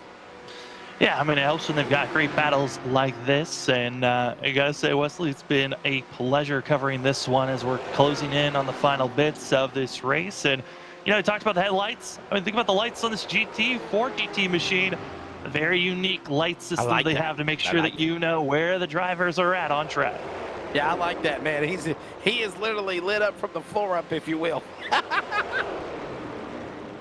Just trying to make sure, you know, we know which vehicles these are. And Ford GT trying to make this pass. This is going to be trying to make it any type of movement. This is Robert Deloach, leader of the major American Sportsman's Legends division over that of Maurice Gomillion. And good day for Deloach, as Gomillion is back in that 24th on our ticker, 16th in the GTE class. That's the driver in the Legend Series for the veteran racers, the drivers that are up in age, and pretty cool that they're having a chance to race not only for the American Sportsman Championship, if you will, but there's also the Legends Championship for veteran drivers of iRacing. And Samuel, there's also, in addition to that, a team championship right now. And of course, the PC Racer 1 category has pretty much got a stranglehold on the field for that one. Yeah, it certainly has been looking like it's a stranglehold, but I got to say, today has been a day that could be changing that. Really could be seeing that gap of over 200 points shrunk. Could be less than 200 by the end of today, just because of the great runs that Mad Sim Racing has been having, you know, today, and the fact that they've got Doug Buchanan running well. They've also got Kotska running well, 2 of our top drivers in that of the GT, you know, E-Core classes, and wouldn't be surprised if they could continue on with those great runs that they're having right now. And all the while, it has been Nichols that has dominated this race. There has been one time in the top category class for Murphy Nichols that is in the LMP1 division that he got passed for the lead. It happened in the pits by Spencer Todd. who currently is in third. And Samuel, as we approach 8.5 laps to go here to the finish, official time remaining 22 or under 23 minutes remaining. He has just set the bar. Todd got around him on a pit scenario, and as soon as he got back on track and up to speed, he said, nah, fella, ixnay on that. I'm going right back to the top spot, and that's exactly what he did. Yeah, it is exactly what he's done. And, you know, with the timing of coming into pit road, taking the tires that he did, that of Chris Banson did not take another set. He hoped that by cutting down on using a set of tires, he was going to be able to gain time on Murphy Nichols. But with Nichols taking tires on his second stop of the night, able to gain time, and the gap between first and second, almost a full minute. I mean, if this race continued on for the whole entire 24 hours here, Wesley, I wouldn't be surprised if Murphy Nichols, if he can figure out how to clone himself, would have been able to lap this field a couple of times in those LMP1s. I'll tell you this, with the phenomenal job we've seen of Nichols and the great competition of different leaders in the GTE category, and especially down the stretch with racing that we saw like between Medina and Kotska and Howard, man, if this race, if we did cover a 24-hour race with excitement like that, it would make time fly by quickly, I'm telling you. It really would. And, you know, overall, these drivers, you know, the endurance side of things, if it was more than this 2.4 hours, we would be seeing drivers having to do a driver swap, and that's when it's more of a team aspect. Here tonight, it's all on raw skill, and Murphy Nichols has been proving that he certainly has got that raw skill to race up front. The rest of the field, pretty spaced out from one another, but Wesley, certainly the future is looking bright for the rest of this field. Again, we've talked about it multiple times here tonight, but it is going to be that of the World 600, our next race on the calendar. 600 miles, 400 laps around a virtual America's home for racing, the Charlotte Motor Speedway, the iRacing simulator, going back to the 1987 Thunderbird Monte Carlo. And Samuel said the Buicks are going to be there possibly. That's going to be exciting. June the 26th, the next round of the Major Series. You better make your plans for that one. Of course, that will be a fun event. The World 600. Oh, that's going to be an exciting race. That it certainly is. And the Buick, the most recent 87 Cup car that's been added to iRacing, and so we have the potential chance of seeing 3 different Cup cars that were ran back in the 87s being on the track here at Charlotte as drivers into pit road. Those are a few that have been having some strugglesome days here this evening, as that was Howard as well as Idio. Some drivers that are still out on track racing and keeping themselves on the course, at least, as we continue to watch. Gotta say, Wesley, this has been one of those races where we've had a bunch of different, you know, the beginning of the race, Murphy Nichols pulled out with a great launch. Medina had some good runs, but we look at the list of drivers, there's been a couple that have been having some pretty good days moving up on their list of, you know, where they qualified to where they're running now. Yeah, I would say that I agree with you on that, Bud. We have definitely kept track, if you will, of all of that here at the Circuit de Le Mans with these drivers. And if you look at the track map, there are cars nestled all around this race course here. This is close to 9-mile race course, 8.6667 miles here at Circuit de Le Mans. And the race is down to 8 laps to go on time. The final 20 minutes, 19 minutes remaining now to be exact. And yes, the lights are getting brighter. It's getting a little darker. And Nichols is the man leading. We're watching more of these cars working their way around the course. There goes the 777. I think that was the 777 of Williams. Yes, it is. He's 10 laps down. And real quickly, Samuel, what a phenomenal race it's been. Of course, round number 7 for the Circuit de Le Mans. And in addition to that, it is for fighting colorectal cancer. And if you'd like to know more, go to fightcolorectalcancer.org. And of course, patients can be searched by an oncologist, radiologist, surgeon, or gastroenterologist for patients seeking second opinions and helping and joining the fight to fight colorectal cancer. Colorectal cancer. And we want everybody to do their part in joining us in helping to raise awareness for this. And believe it or not, colorectal cancer is the second leading cause of cancer death for not just men, Samuel, but women also in the United States. It has something to do. It's, colorectal cancer. So if you'd like to know more about joining the fight to stop colorectal cancer, go online to fightcolorectalcancer.org. And of course, they recommend, Samuel, that if you're pushing among close to the ages of 40, that you go and get checked. The upper 30s, man, it might be something I need to go do as well, for sure. So it's definitely not anything that anybody's immune from. So we appreciate them spreading awareness. Again, for more details about colorectal cancer and this event, go to fightcolorectalcancer.org. And Samuel, just one of those major charities and foundations that we are proud that we see the Major Series do on many parts to help spread awareness for, just like tonight at the Grand Prix of Le Mans.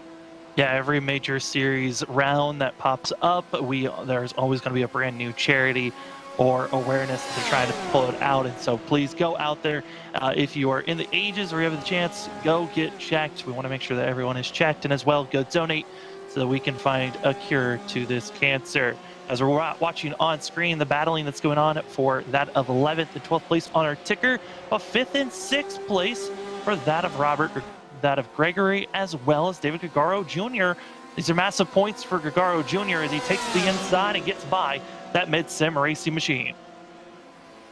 This is it. Down to the final remaining laps and minutes here for the Circuit de Le Mans. 16 minutes to go in this race. And as you said, Samuel, for a lot of these drivers, they ran the virtual 24 hours of Le Mans. This has only been 2 hours and 24 minutes, but man, oh man, this has been exciting and fun, very interesting, never a dull moment, even though we haven't seen a yellow flag at all tonight. Yeah, that was a big concern with only 34 drivers hitting the course. Yes, them split into 2 different classes. Based on the class, you had to make that decision on which class you wanted to run. But certainly these drivers have put on a show at times that it's been spectacular to watch. There's some drivers that have been having better days than others. So far, one of our biggest movers of the night going to be that of Patrick Stein in the 89, back in 22nd position on our board, 15th on our GT E class, up 7 positions from where he started. Biggest loser, though, Cody Richardson, who we've documented multiple times here this evening with his contact with Robert Covey and also that of Medina when they were 3 wide. Certainly a scary moment that wiped out Richardson the worst there. But Wesley, there's a couple of other drivers that are having some decent runs for themselves also throughout this field. Yeah, we're definitely keeping an eye on all of these drivers that have had a really good run. Obviously, look at Yedio, one of those guys that struggled. Remember, we mentioned him from the LMP1 class. He's fell back to 16th, mind you. And just from the circulation of the pit stops and the opportunities for these drivers to climb up in the GTE class, you now have Buchanan. By the way, he will be the first repeat winner of the series if he wins in the GTE class, which would break a streak of 9 different winners in the first 7 races, Samuel, because if you remember, there were a couple of races that were like multiple races with like 2 or 3 different winners at a time.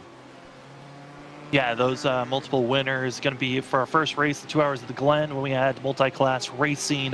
Also when we had the duels at that of the Lansdowne, we had the duels there. And also our going to be at the Porsche Wild Cups. We also had the duels of 2 40-minute races. So a lot of different multiple winners.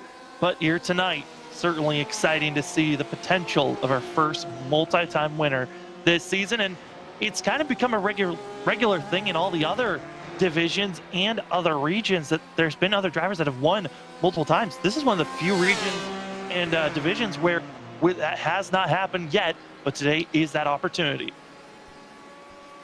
Closing in on a handful of laps remaining when Nichols reaches the start-finish line. This is another work around the racetrack by the 026 machine. That is Buchanan. He is the leader. Kotska, is that Kotska behind him? Can he run him down, Samuel? That's the question. Does he have enough time? And nope, he's not even in his crosshairs. No, it's not even close. Still, the difference is 37. I mean, the big difference is, I mean, some of the battles that are going on track starting to space out a little bit more each lap that goes around, just because of the different tire scenarios the drivers went on. Again, some drivers decided to come into pit road on their first pit stop and took tires. Some on their second pit stop took tires. Some haven't even taken tires all race long yet, as we're coming into the end of this race. 12 minutes, 20 seconds left here, Wesley, and still at this point, make any little mistake, it could be costly on your positioning. And that's what we were talking about, Samuel. Buchanan, if something happens, if he slips, if he moves the wrong way, hits a rumble strip, makes an error and goes around, that little error can allow Kotska Medina to try to run him down. But, I mean, right now, no halt, no foul made. And he has done a phenomenal job here. Circuit de Le Mans coming to the end of this 2.4-hour contest. 144 minutes were on the clock. We are down to 5 laps to go. 11:30 remaining in time. 11 minutes, 30 seconds here at Circuit de Le Mans in virtual iRacing France, Samuel. And seeing that of our leader of Doug Buchanan in the GTE class running well for himself. Close battles, though, going on for drivers for that of the LMP1s. Battle for fourth, that of seeing that of the 950, as well as Covey, going to be those drivers, as well as dueling once again. Closest battle on track, it's for 11th place on our ticker, 5th and 6th for that of the GTE machines. It's that of Gregory and Gagaro Jr. back at it again. Back at it again, back in the saddle again, mind you, and David Gargaro Jr., we can't go on board with somebody. Look at this, in the third gear, 120 plus miles an hour, picking up speed. And Samuel, this is what I was talking about. What's it like? What's your visibility like in the cockpit of one of these cars, especially in the night? Yeah, I mean, it's, as you can tell, as long as you've known this track, you feel pretty comfortable. You've got your markers that you always look out for, especially here in the nighttime. You've tested, okay, what if it gets completely down to darkness where there's nothing there for you? And a lot of these drivers, they've recognized, oh, it's going to be like this, or we're going to be able to see the majority of the track, but our lights are going to help us find those markers. And also, make sure you don't run over the drivers in front of you. And right now, Gagaro Jr., Gregory, they continue to duel it back and forth. Vengeance Motorsports, Mad Sim Racing. This is for 5th place. Who's going to get that top 5 for the GTE machines? Yeah, the GTE class battle going on there, and David Gargaro Jr. getting closer and closer, mind you, to try to reel in Gregory for that spot. This is for 11th position, as he's currently in 12th. Oh, it just got bypassed by a couple of cars. That was Spencer Todd. He looks like a couple of cars with that speed. 18 is now gone, and for that is Spencer Todd, currently running a little bit slower than he would like for taking tires under his last stop, but he's running of 3rd place for the LMP1s. But here comes the speed and the strength from that of Gagaro Jr. for the Vengeance. They've got a lot of good speed. Oh, he overshot the course. Good God, that's going to be Gregory completely having to go through the cutoff and having to lose a lot of time, but has to go the slower way of missing his braking point. So here's the deal, Samuel. He overshot the course, if you will. He went on the short end of the racetrack, but in doing so, it's like it slows his momentum time down. It's like a speed trap, isn't it? Yeah, there's a speed trap there. You have to completely slow down and weave your way through. If you do not, you will actually find yourself getting wrecked and put in a bad situation. So luckily for that of Gregory, he's going to be able to get rolling again. But now for the 82, he's going to have to ask for another mistake. David Gagaro Jr. has made some mistakes here of late. That's why the 82 has made the pass for this 5th place position multiple times already. Just time to reset. Hope those tires aren't completely cooked and the brakes are still good. And he tests it one more time with 8 minutes to go. And by the way, now I know why you call those Category 1 cars that are in the mind you, LMP1 class rocket ships. My goodness, here comes another one. Look at this big fast rocket coming after some of these Porsche cars. Look at them just fly by them. Excuse me, coming through. Look at another one. Having some fun is blinking at. I mean, it kind of gets to this point, especially here when nighttime flies, of drivers having some fun with their headlights. You got the button that you can tap a couple of times. I'll be honest, there's a couple of moments where I've seen other drivers decide to hit their blinking button through the whole entire lap, trying to distract the drivers around them. So, you know, you have some fun, you try to run your lane, and that's the big thing for these GTE drivers. Run a predictable lane so the LMP1 drivers can get on by just like that. Yeah, Gregory's just like, go! Just go past me! Can't take anymore! No, these cars, these cars, as you call them, rockets, are fast, and as you see, as he cleared him. That's Kobe, by the way. Oh my goodness, remember Samuel? Kobe, what a comeback for him. He's the one that stuck it 3 wide. I mean, I wouldn't know if it's really a recovery for himself. He certainly did absolutely ruin that of Richardson's race. He just got a little bit of contact, and he's been doing a great job running in 5th place. Such a small field, and it was more so for the LMP1s to just survive. I mean, they were kind of taking each other out on their own, and we started with 12 LMP1 drivers. We're down to just 6 that are still out on track. 4 laps to go. Murphy Nichols is the leader. There's the man in 5th, Kobe. He's put on some awesome jobs tonight, working his way through the S's. Coming back up the hill to turn number 1 and 2 off the Dunlap Bridge. And Murphy Nichols is out in front. Branson 2nd, Todd to 3rd.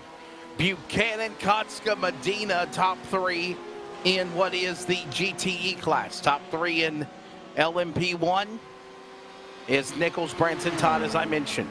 Our intention is to talk to those drivers. As again, Samuel mentioned, there's 2 different feature winners and 2 different classes in our finish line post-race wrap-up. Look at this now. Lights are on. You got the fast cars now overtaking the slower GTE automobiles, if you will, Samuel. And we are ready to bring this one to the finish with 4 laps to go and 5:29 remaining on the clock. Yeah, time continues to dwindle away, and now the importance of don't make a major mistake that forces you into pit road continues to climb. As drivers talked about making mistakes, well, one might have struck. Nathan Medina having to go through the slow trap in costing time, and as well positioned, Sherburne, excuse me, has made the pass for 3rd place in the GTE class. There goes Medina. Trying to now come after another Sector 5 racing entry in the 136. Or is that the 135 of Sherburne? I think it's Sherburne, actually. That's Sherburne. Yeah. Just like I just noted on, Medina made the mistake, had to go through the slow trap, and then was passed by Sherburne. This is for position for that 3rd place. Who's going to be in the interview spot between those 2 for the GTE class? Samuel, do we think anything about the tires? Like how badly do you use your tires up on this road course place for this matter? I mean, it's a lot of speed certainly being utilized. It's not really too bad on your tire wear for these drivers. It's more of consistency at the length of this track. So these drivers, more so if anything, if you had stayed out and decided not to come in for tires, you're running about 1 second to 2 seconds off of your fastest lap. But at the same time, you could be running, if you take fresh tires at your 1st or 2nd stint, only about a half second off. 3 laps to go. Down to the final moments of this race. Awaiting the drivers of American Sportsman, the finish line here at Circuit de Le Mans. And then the next event, the World 600. We'll have it for you Sunday night, June the 26th. And that race will again be another one not to miss on the calendar, as it will be 600 miles, 4 400 laps. And maybe more. They go to overtime. I don't know, Samuel. Coming up next race for the Major Series. And mind you, Samuel, we go from an Indy car to the Le Mans car here with the LMP1s and the GTEs to an old 87 Cup car the next race. You got to love it. Yeah, some of the most technical and, so much on precision and making everything so precise, to some of these cars in the 87s where it's just, you got a steering wheel, you got some tires, good luck out there on the track. See what you can do here. 3 laps to go. Settling this one to the finish. There's the Rocket. There's the Ford PC Racer entry, Mr. Nichols. Oh, wow. Look at this, Samuel. Oh, my. Right inside of Murphy Nichols in a sense. Are you serious? And the visibility for these LMP cars so narrow. There's not much that you really can see. You're trusting a lot. And can't even see what their rear mirror is. Their mirror is in the same position of where your usual rear view mirror is, but it's actually a TV screen. It's a camera that shows you what's behind you, and you gotta trust, believe, and take off. And there goes our leader right now on track of Murphy Nichols, going through the Porsche corners and now heading to the last chicanes. And you gotta remember also, Samuel, they're in the European car. The leader, Murphy Nichols. Look where the steering wheel. It's not on the left like we see a lot of the other automobiles for iRacing. It's on the right. He's driving on the right side of the car. Yeah, it's the right side of the car, but at the same time, this car and the way that it's seated, you feel more like you're in the center of the car than anything else. Yes, you're slightly to the right, but that is the big thing for these drivers, European-wise. You are slightly on the right. So it is kind of like a center steer car, if you will. It's very close to a center steering car. And the next thing closest is the Major Series that, besides this rocket ship for the LMP1 category here at Le Mans with 2 to go for a center steer car, will be when they drive a 358 Sportsman mod or a 358 Big Block mod at Weed Sport New York on the dirt coming up in August. Well, I mean, I would say the next closest thing also could be that F1 car that they're going to be driving also in July. Yeah, it's true. Yeah, it's true. Yes. Well, here we go. And wow, it is hard to see them now. Is that the leader? Is he there? Is that him? Yes, it is. Got those big low numbers, the double nickels showing, and the bright lights of the 55.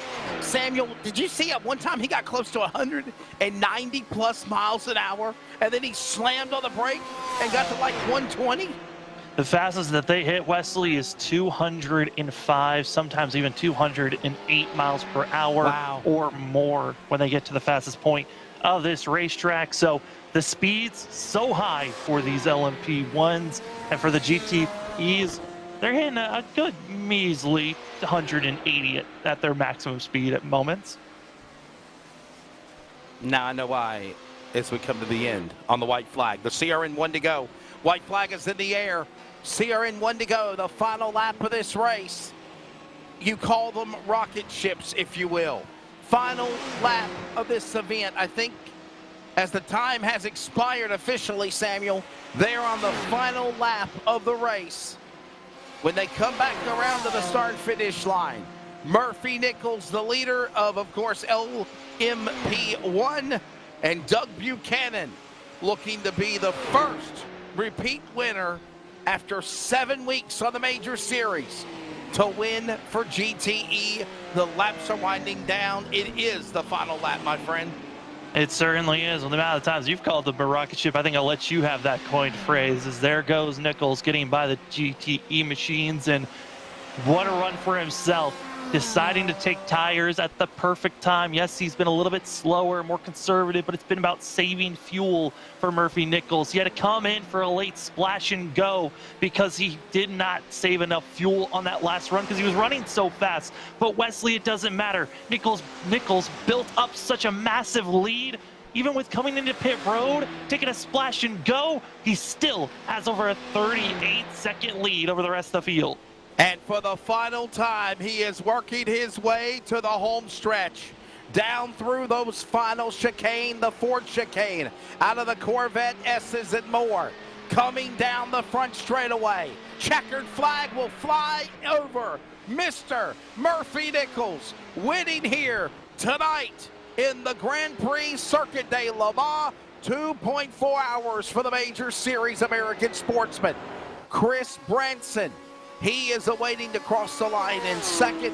And of course, Samuel, Doug Buchanan looking to try to win here in what will be the GTE winner and the first repeat winner for the Major Series of American Sportsman. You're on board with him as he works around the final corners. Yeah, he's got to work it around these final corners. That's the thing. That's if he's able to finish. If not, then this is going to be disappointment for himself, dominating this whole entire race, and certainly has been in spectacular form, has been Doug Buchanan. And got to say, Wesley, I mean, for this driver, over 41 seconds over that of Andrew Kotska, and it's been a spectacular run from that of Matsim Racing. They have been doing the teamwork aspect of defending the best that they can, and right now, Nathan Medina's got to be kicking himself for throwing away an opportunity for a good run for himself.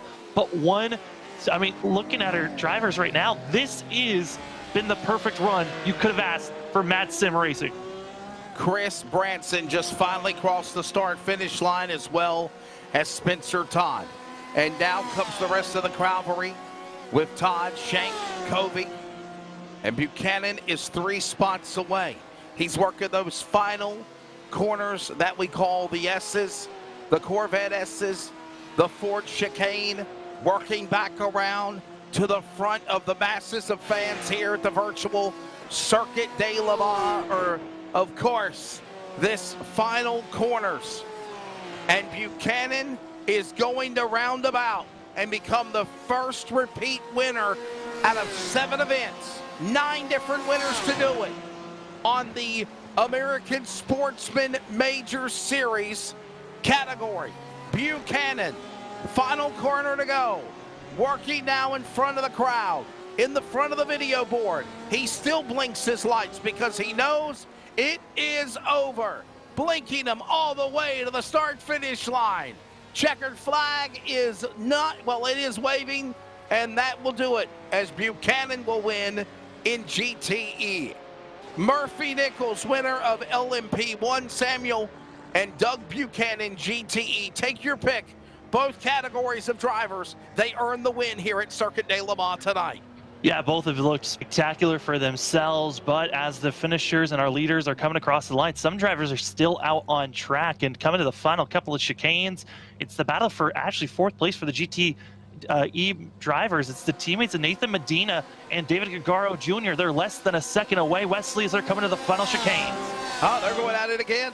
Medina has had his share of ups and downs in this roller coaster ride. Medina and David Gargaro Jr. A good points night, if you will, and he can finish in a good solid effort for this event at Le Mans. Circuit de Le Mans, down the front stretch, if you will. Come on, Barney, wave the flag. It's waving, it's over. They just needed to cross the line there. And that was a massive run there because the drivers, again, the teammates, only 14 points in difference coming into this race. If we had seen Gagaro Jr. make that pass, could have extended that lead. Instead, Medina passing his teammate, that's going to shrink in that points battle. Man, let the celebration begin. What a phenomenal show they put on. And now it is over. Murphy Nichols is the winner of LMP1, okay? Murphy Nichols is, and this is the overall standings, as me and Samuel reiterated on, of the entire 34 starters of this race here for the Circuit de Le Mans. It was Murphy Nichols the winner, Chris Branson second, Spencer Todd third, Roger Shank fourth, Robert Covey fifth, Dino Vella sixth. They are all in the LMP1 category, and through the rest of the rundown, you will see LMP1 drivers and GTE drivers. The winner of GTE first, 6 laps down, mind you, Samuel Dyer, but still the winner is Doug Buchanan. Andrew Kotska is second in GTE. Chris Sherburne third. They'll be on the podium. That's your top 10, along with a spot shy for Nathan Medina. Then in 11th place overall, still going to be in the GTE class. It's going to be David Gagaro Jr., points leader for the overall standings, and going to see that lead shrink just a little bit with Robert Gregory going to be coming away with 12th. And 13th going to be that of Richard McClare, as well as that of Gilbert Horvath. And then others from our Legends series, growing his lead, going to be that of Robert Deloach in 16th, as well as going to be seeing that 93 of Matt Cesaller, as well as Spicer, Ludridge, and Richards going to be your top 20. 21st, Maurice Gomillion, as we mentioned, LMP1 and GTE scattered across the rest of the rundown. Patrick Steen, 22nd. Timothy Klaus, 23rd. Jason McSparron, 24th. Chris Yedio with the top 25. Matt Gelder, Michael Lane, Sean Miller, Daniel Salim Howard, and Rachel Williams, your top 30. And then our final 4 drivers going to be that of Joseph Horvath, Sebastian Jackson, Robert Gamble, and Leo Tucker. Crazy to think that Robert Gamble is the only driver here from that of the GTE class not able to finish out this race. Well, we have given our thoughts for the last 2 hours and 24 minutes. We certainly hope that you've enjoyed it, and we have enjoyed bringing it to you. We are going to now step away for just a moment. Coming up, the finish line post-race wrap-up, as now we hear from the drivers like Mr. Murphy Nichols and Doug Buchanan from LMP1 and GTE from the Circuit de Le Mans in the books. We're back in a moment. This is the Major Series, American Sportsman, presented by the Majors Garage. And this is iRacing on LSRTV. We wrap things up from Le Mans next.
Welcome back.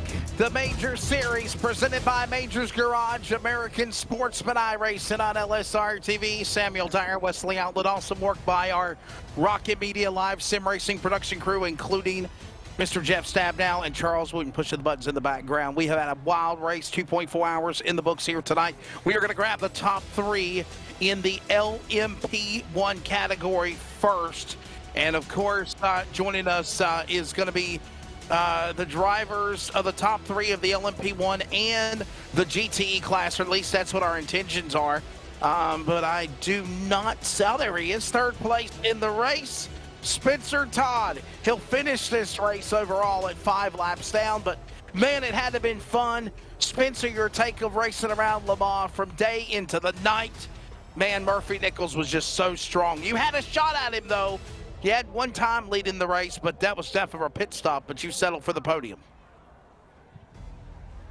Yeah, thanks. I didn't have anything for Murphy. I kind of knew that going into this race. I only put about 2 hours of prep into this, so I kind of just had to settle for whatever I got. So, yeah, Murphy was untouchable. Really big kudos to him for his pace. I was just trying to basically salvage a decent finish. I guess third is okay. I basically threw second away with a 40-second stop-go penalty, but due to my pit entry. But other than that, race went okay. And I mean, Spencer, coming in as you are third in points, coming into this race, trying to run down the Vengeance Motorsports team as they were in a different class than you. How did that change tonight's aspect of, you know, how do I gain as many points on those drivers, or are you just thinking take it one race at a time? No, that definitely factored into it. I mean, whatever class Nathan and David were going to be in, I was going to be in the opposite class. That just made the most sense. And yeah, I mean, the whole race I was thinking about points at this point, so just trying not to make too many mistakes. I did make one, but was able to recover. But yeah, it's definitely thinking about points. Well, Spencer, we'll let you go, buddy. Before we do, thank your sponsors and all your teammates there. A good, solid top three. We'll see you in Charlotte. Thank you. Yeah, just quick thanks to Evolve Sim Sports for the great car and the support. And also just kudos to Murphy again on the win. Also kudos to Chris on a good race as well. There you go. There's Spencer Todd, ladies and gentlemen, the number 18. He'll finish in the number 3 position. Chris Branson is the runner-up of the race, and I do not think that we have him, but we will just give an honorable mention to the driver of the number 199, Chris Branson. He'll finish overall 6 laps down when the checkered flag fell in second position. The winner of the race, the driver, the number 55, the Rocket Man, the Rocket LMP1 winner here at Le Mans. What a job for you, Murphy Nichols. It seemed like it was just your race from the drop of the green. What a strong car you had, man. Congratulations. Thank you guys so much. I mean, this was a race, as soon as I saw the schedule, that I was really looking forward to, because I knew that it would be a race that I could perform well at. I feel like I'm really strong in these prototype cars, like any road races especially, but I mean, these fit me. Like, these fit my driving style. I can work with it. The setup felt amazing. Car felt amazing. It just, everything managed to work right for me. I had one little moment in the pit stop where I may have to fire some of my my pit crew people, but outside of that, we overcame that, and we were able to get the job done. And I'm really proud of myself, and I'm proud of my team. I mean, Murphy, we saw that you had to come into pit road, you know, and take tires at some point. What made you feel like that second pit stop was the go time and green light to take those tires? So, in all honesty, I hadn't practiced that far. Like, I hadn't practiced triple stinting, but I knew double stinting would work. So I felt that it had gotten to a point where I felt comfortable with my lead. I knew how long tires would be on top of a regular pit stop. Now, obviously, what happened during that pit stop is over and done with, but I knew that I had enough of a gap to where I could take tires. I could drive more comfortably, and I felt like I could drive an overall better pace, even though taking tires, what should have been an extra 10 seconds, I think it was like an extra 20, 25, but that's when I felt the best, and I knew that the track was always going to get cooler, so the second stint would have felt better than the first, and I could balance it out how I wanted to. Murphy, how do you balance yourself out for this race? In 2.4 hours, 144 minutes, green flag drops. Do you give it, just go all the way to the finish, or do you have to kind of pace yourself and strategize to be there at the end, or is it just drive that rocket ship from here to start to finish? I mean, for the most part, it is just drive, especially since I knew my pace versus a good bit of the other guys. I knew that I would be a little bit stronger. I didn't expect to be as strong as I was, but I knew I had to go and not look back.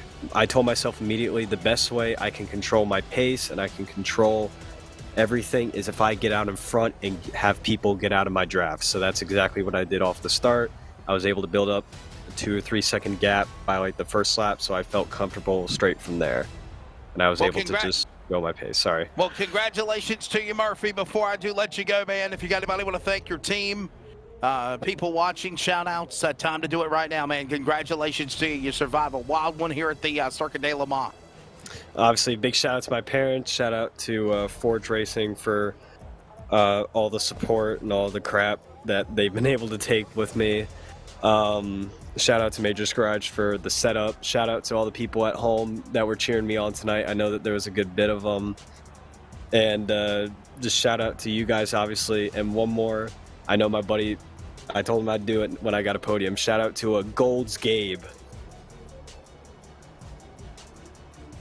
All right, shout out to Gold's Gabe there. So there you go. Murphy Nichols picking up the win in the LMP1 category here tonight at Circuit de Le Mans here in the 2.4 hours round 7 of the Major Series. Now we go to the GTE category, and we'll talk now to our third place driver. And of course, that is Chris Sherburne, if we do have him available. And actually, I don't see him yet. So I think we're just going to wait. I think we're waiting a few minutes. And I think all we have is no, I'm sorry. I thought we were resetting. My apologies. So Chris Sherburne not available for an interview. We do have the runner-up of the race, though, Andrew Kotska. Andrew, second place, GTE. You're taking things here, man. Pretty wild night here at Circuit de Le Mans. And you finished on the podium in second. Yeah, that was an insane night out there. It was a lot of fun, and our strategy of no tires tonight, it worked out well. But I was tired at the end of that one tonight. I mean, Andrew, a solid run on your part. Really had to work there late. I mean, at what point did you feel like during this race, I've got an opportunity to go run out and get a top 3 finish? I think even early on in the race, it seemed like had a good shot, top 3. I mean, our MSR team was running 1, 2, 3 there with Cody as well up in the top 3. Like, we had a great shot of all of us in the top 3 tonight. Unfortunately, it didn't work out, but at least we were able to get a 1-2 finish here with Doug and myself. So it was a great night for MSR out on that track. Real quick shout out, obviously, Andrew Kotska to you. And as you said, Roger Shad and Rob Gregory, dominance is the word that we just saw from a tweet from the Into the Apex podcast from @MadSimRacer. And I want to give mad props to Doug Buchanan, but he is not here, so maybe you can talk about him. But anyhow, Doug Buchanan wins here tonight, and he also was the endurance team winner of the Majors 24, and running a lot of these drivers were running 24 hours. So what is it like to literally race the 24-hour Le Mans event and then come here and run the regular bracket in the American Sportsman and still be as dominant, to be dominant, mind you, to continue to win with your team? Yeah, I wish I knew how to have Doug's skill there. He's just super fast. He's had an impressive weekend all weekend, and yeah, unfortunately he couldn't make it for the interview, but since he's been in sim all weekend, he had to go spend some time with the family, but some well-deserved rest with him and his family after his huge weekend he had this weekend. So proud of him getting that big win tonight after a big 24 hours yesterday too. Yeah, I got a final question, and you can thank your sponsors as well. How do you reset? How do you reset after this race, mind you? Going into obviously the 500 at Indianapolis. Now you have this race. Next event is the 600 miles at Charlotte, the World 600. Totally different cars, totally different strategy. How do you as a team for Mad Sim Racer adapt into getting into these different race cars and being as competitive and winning as y'all are? I think it's one of the things is we have a bunch of guys here with a whole bunch of different racing discipline backgrounds, and we're able to take that knowledge and share with each other.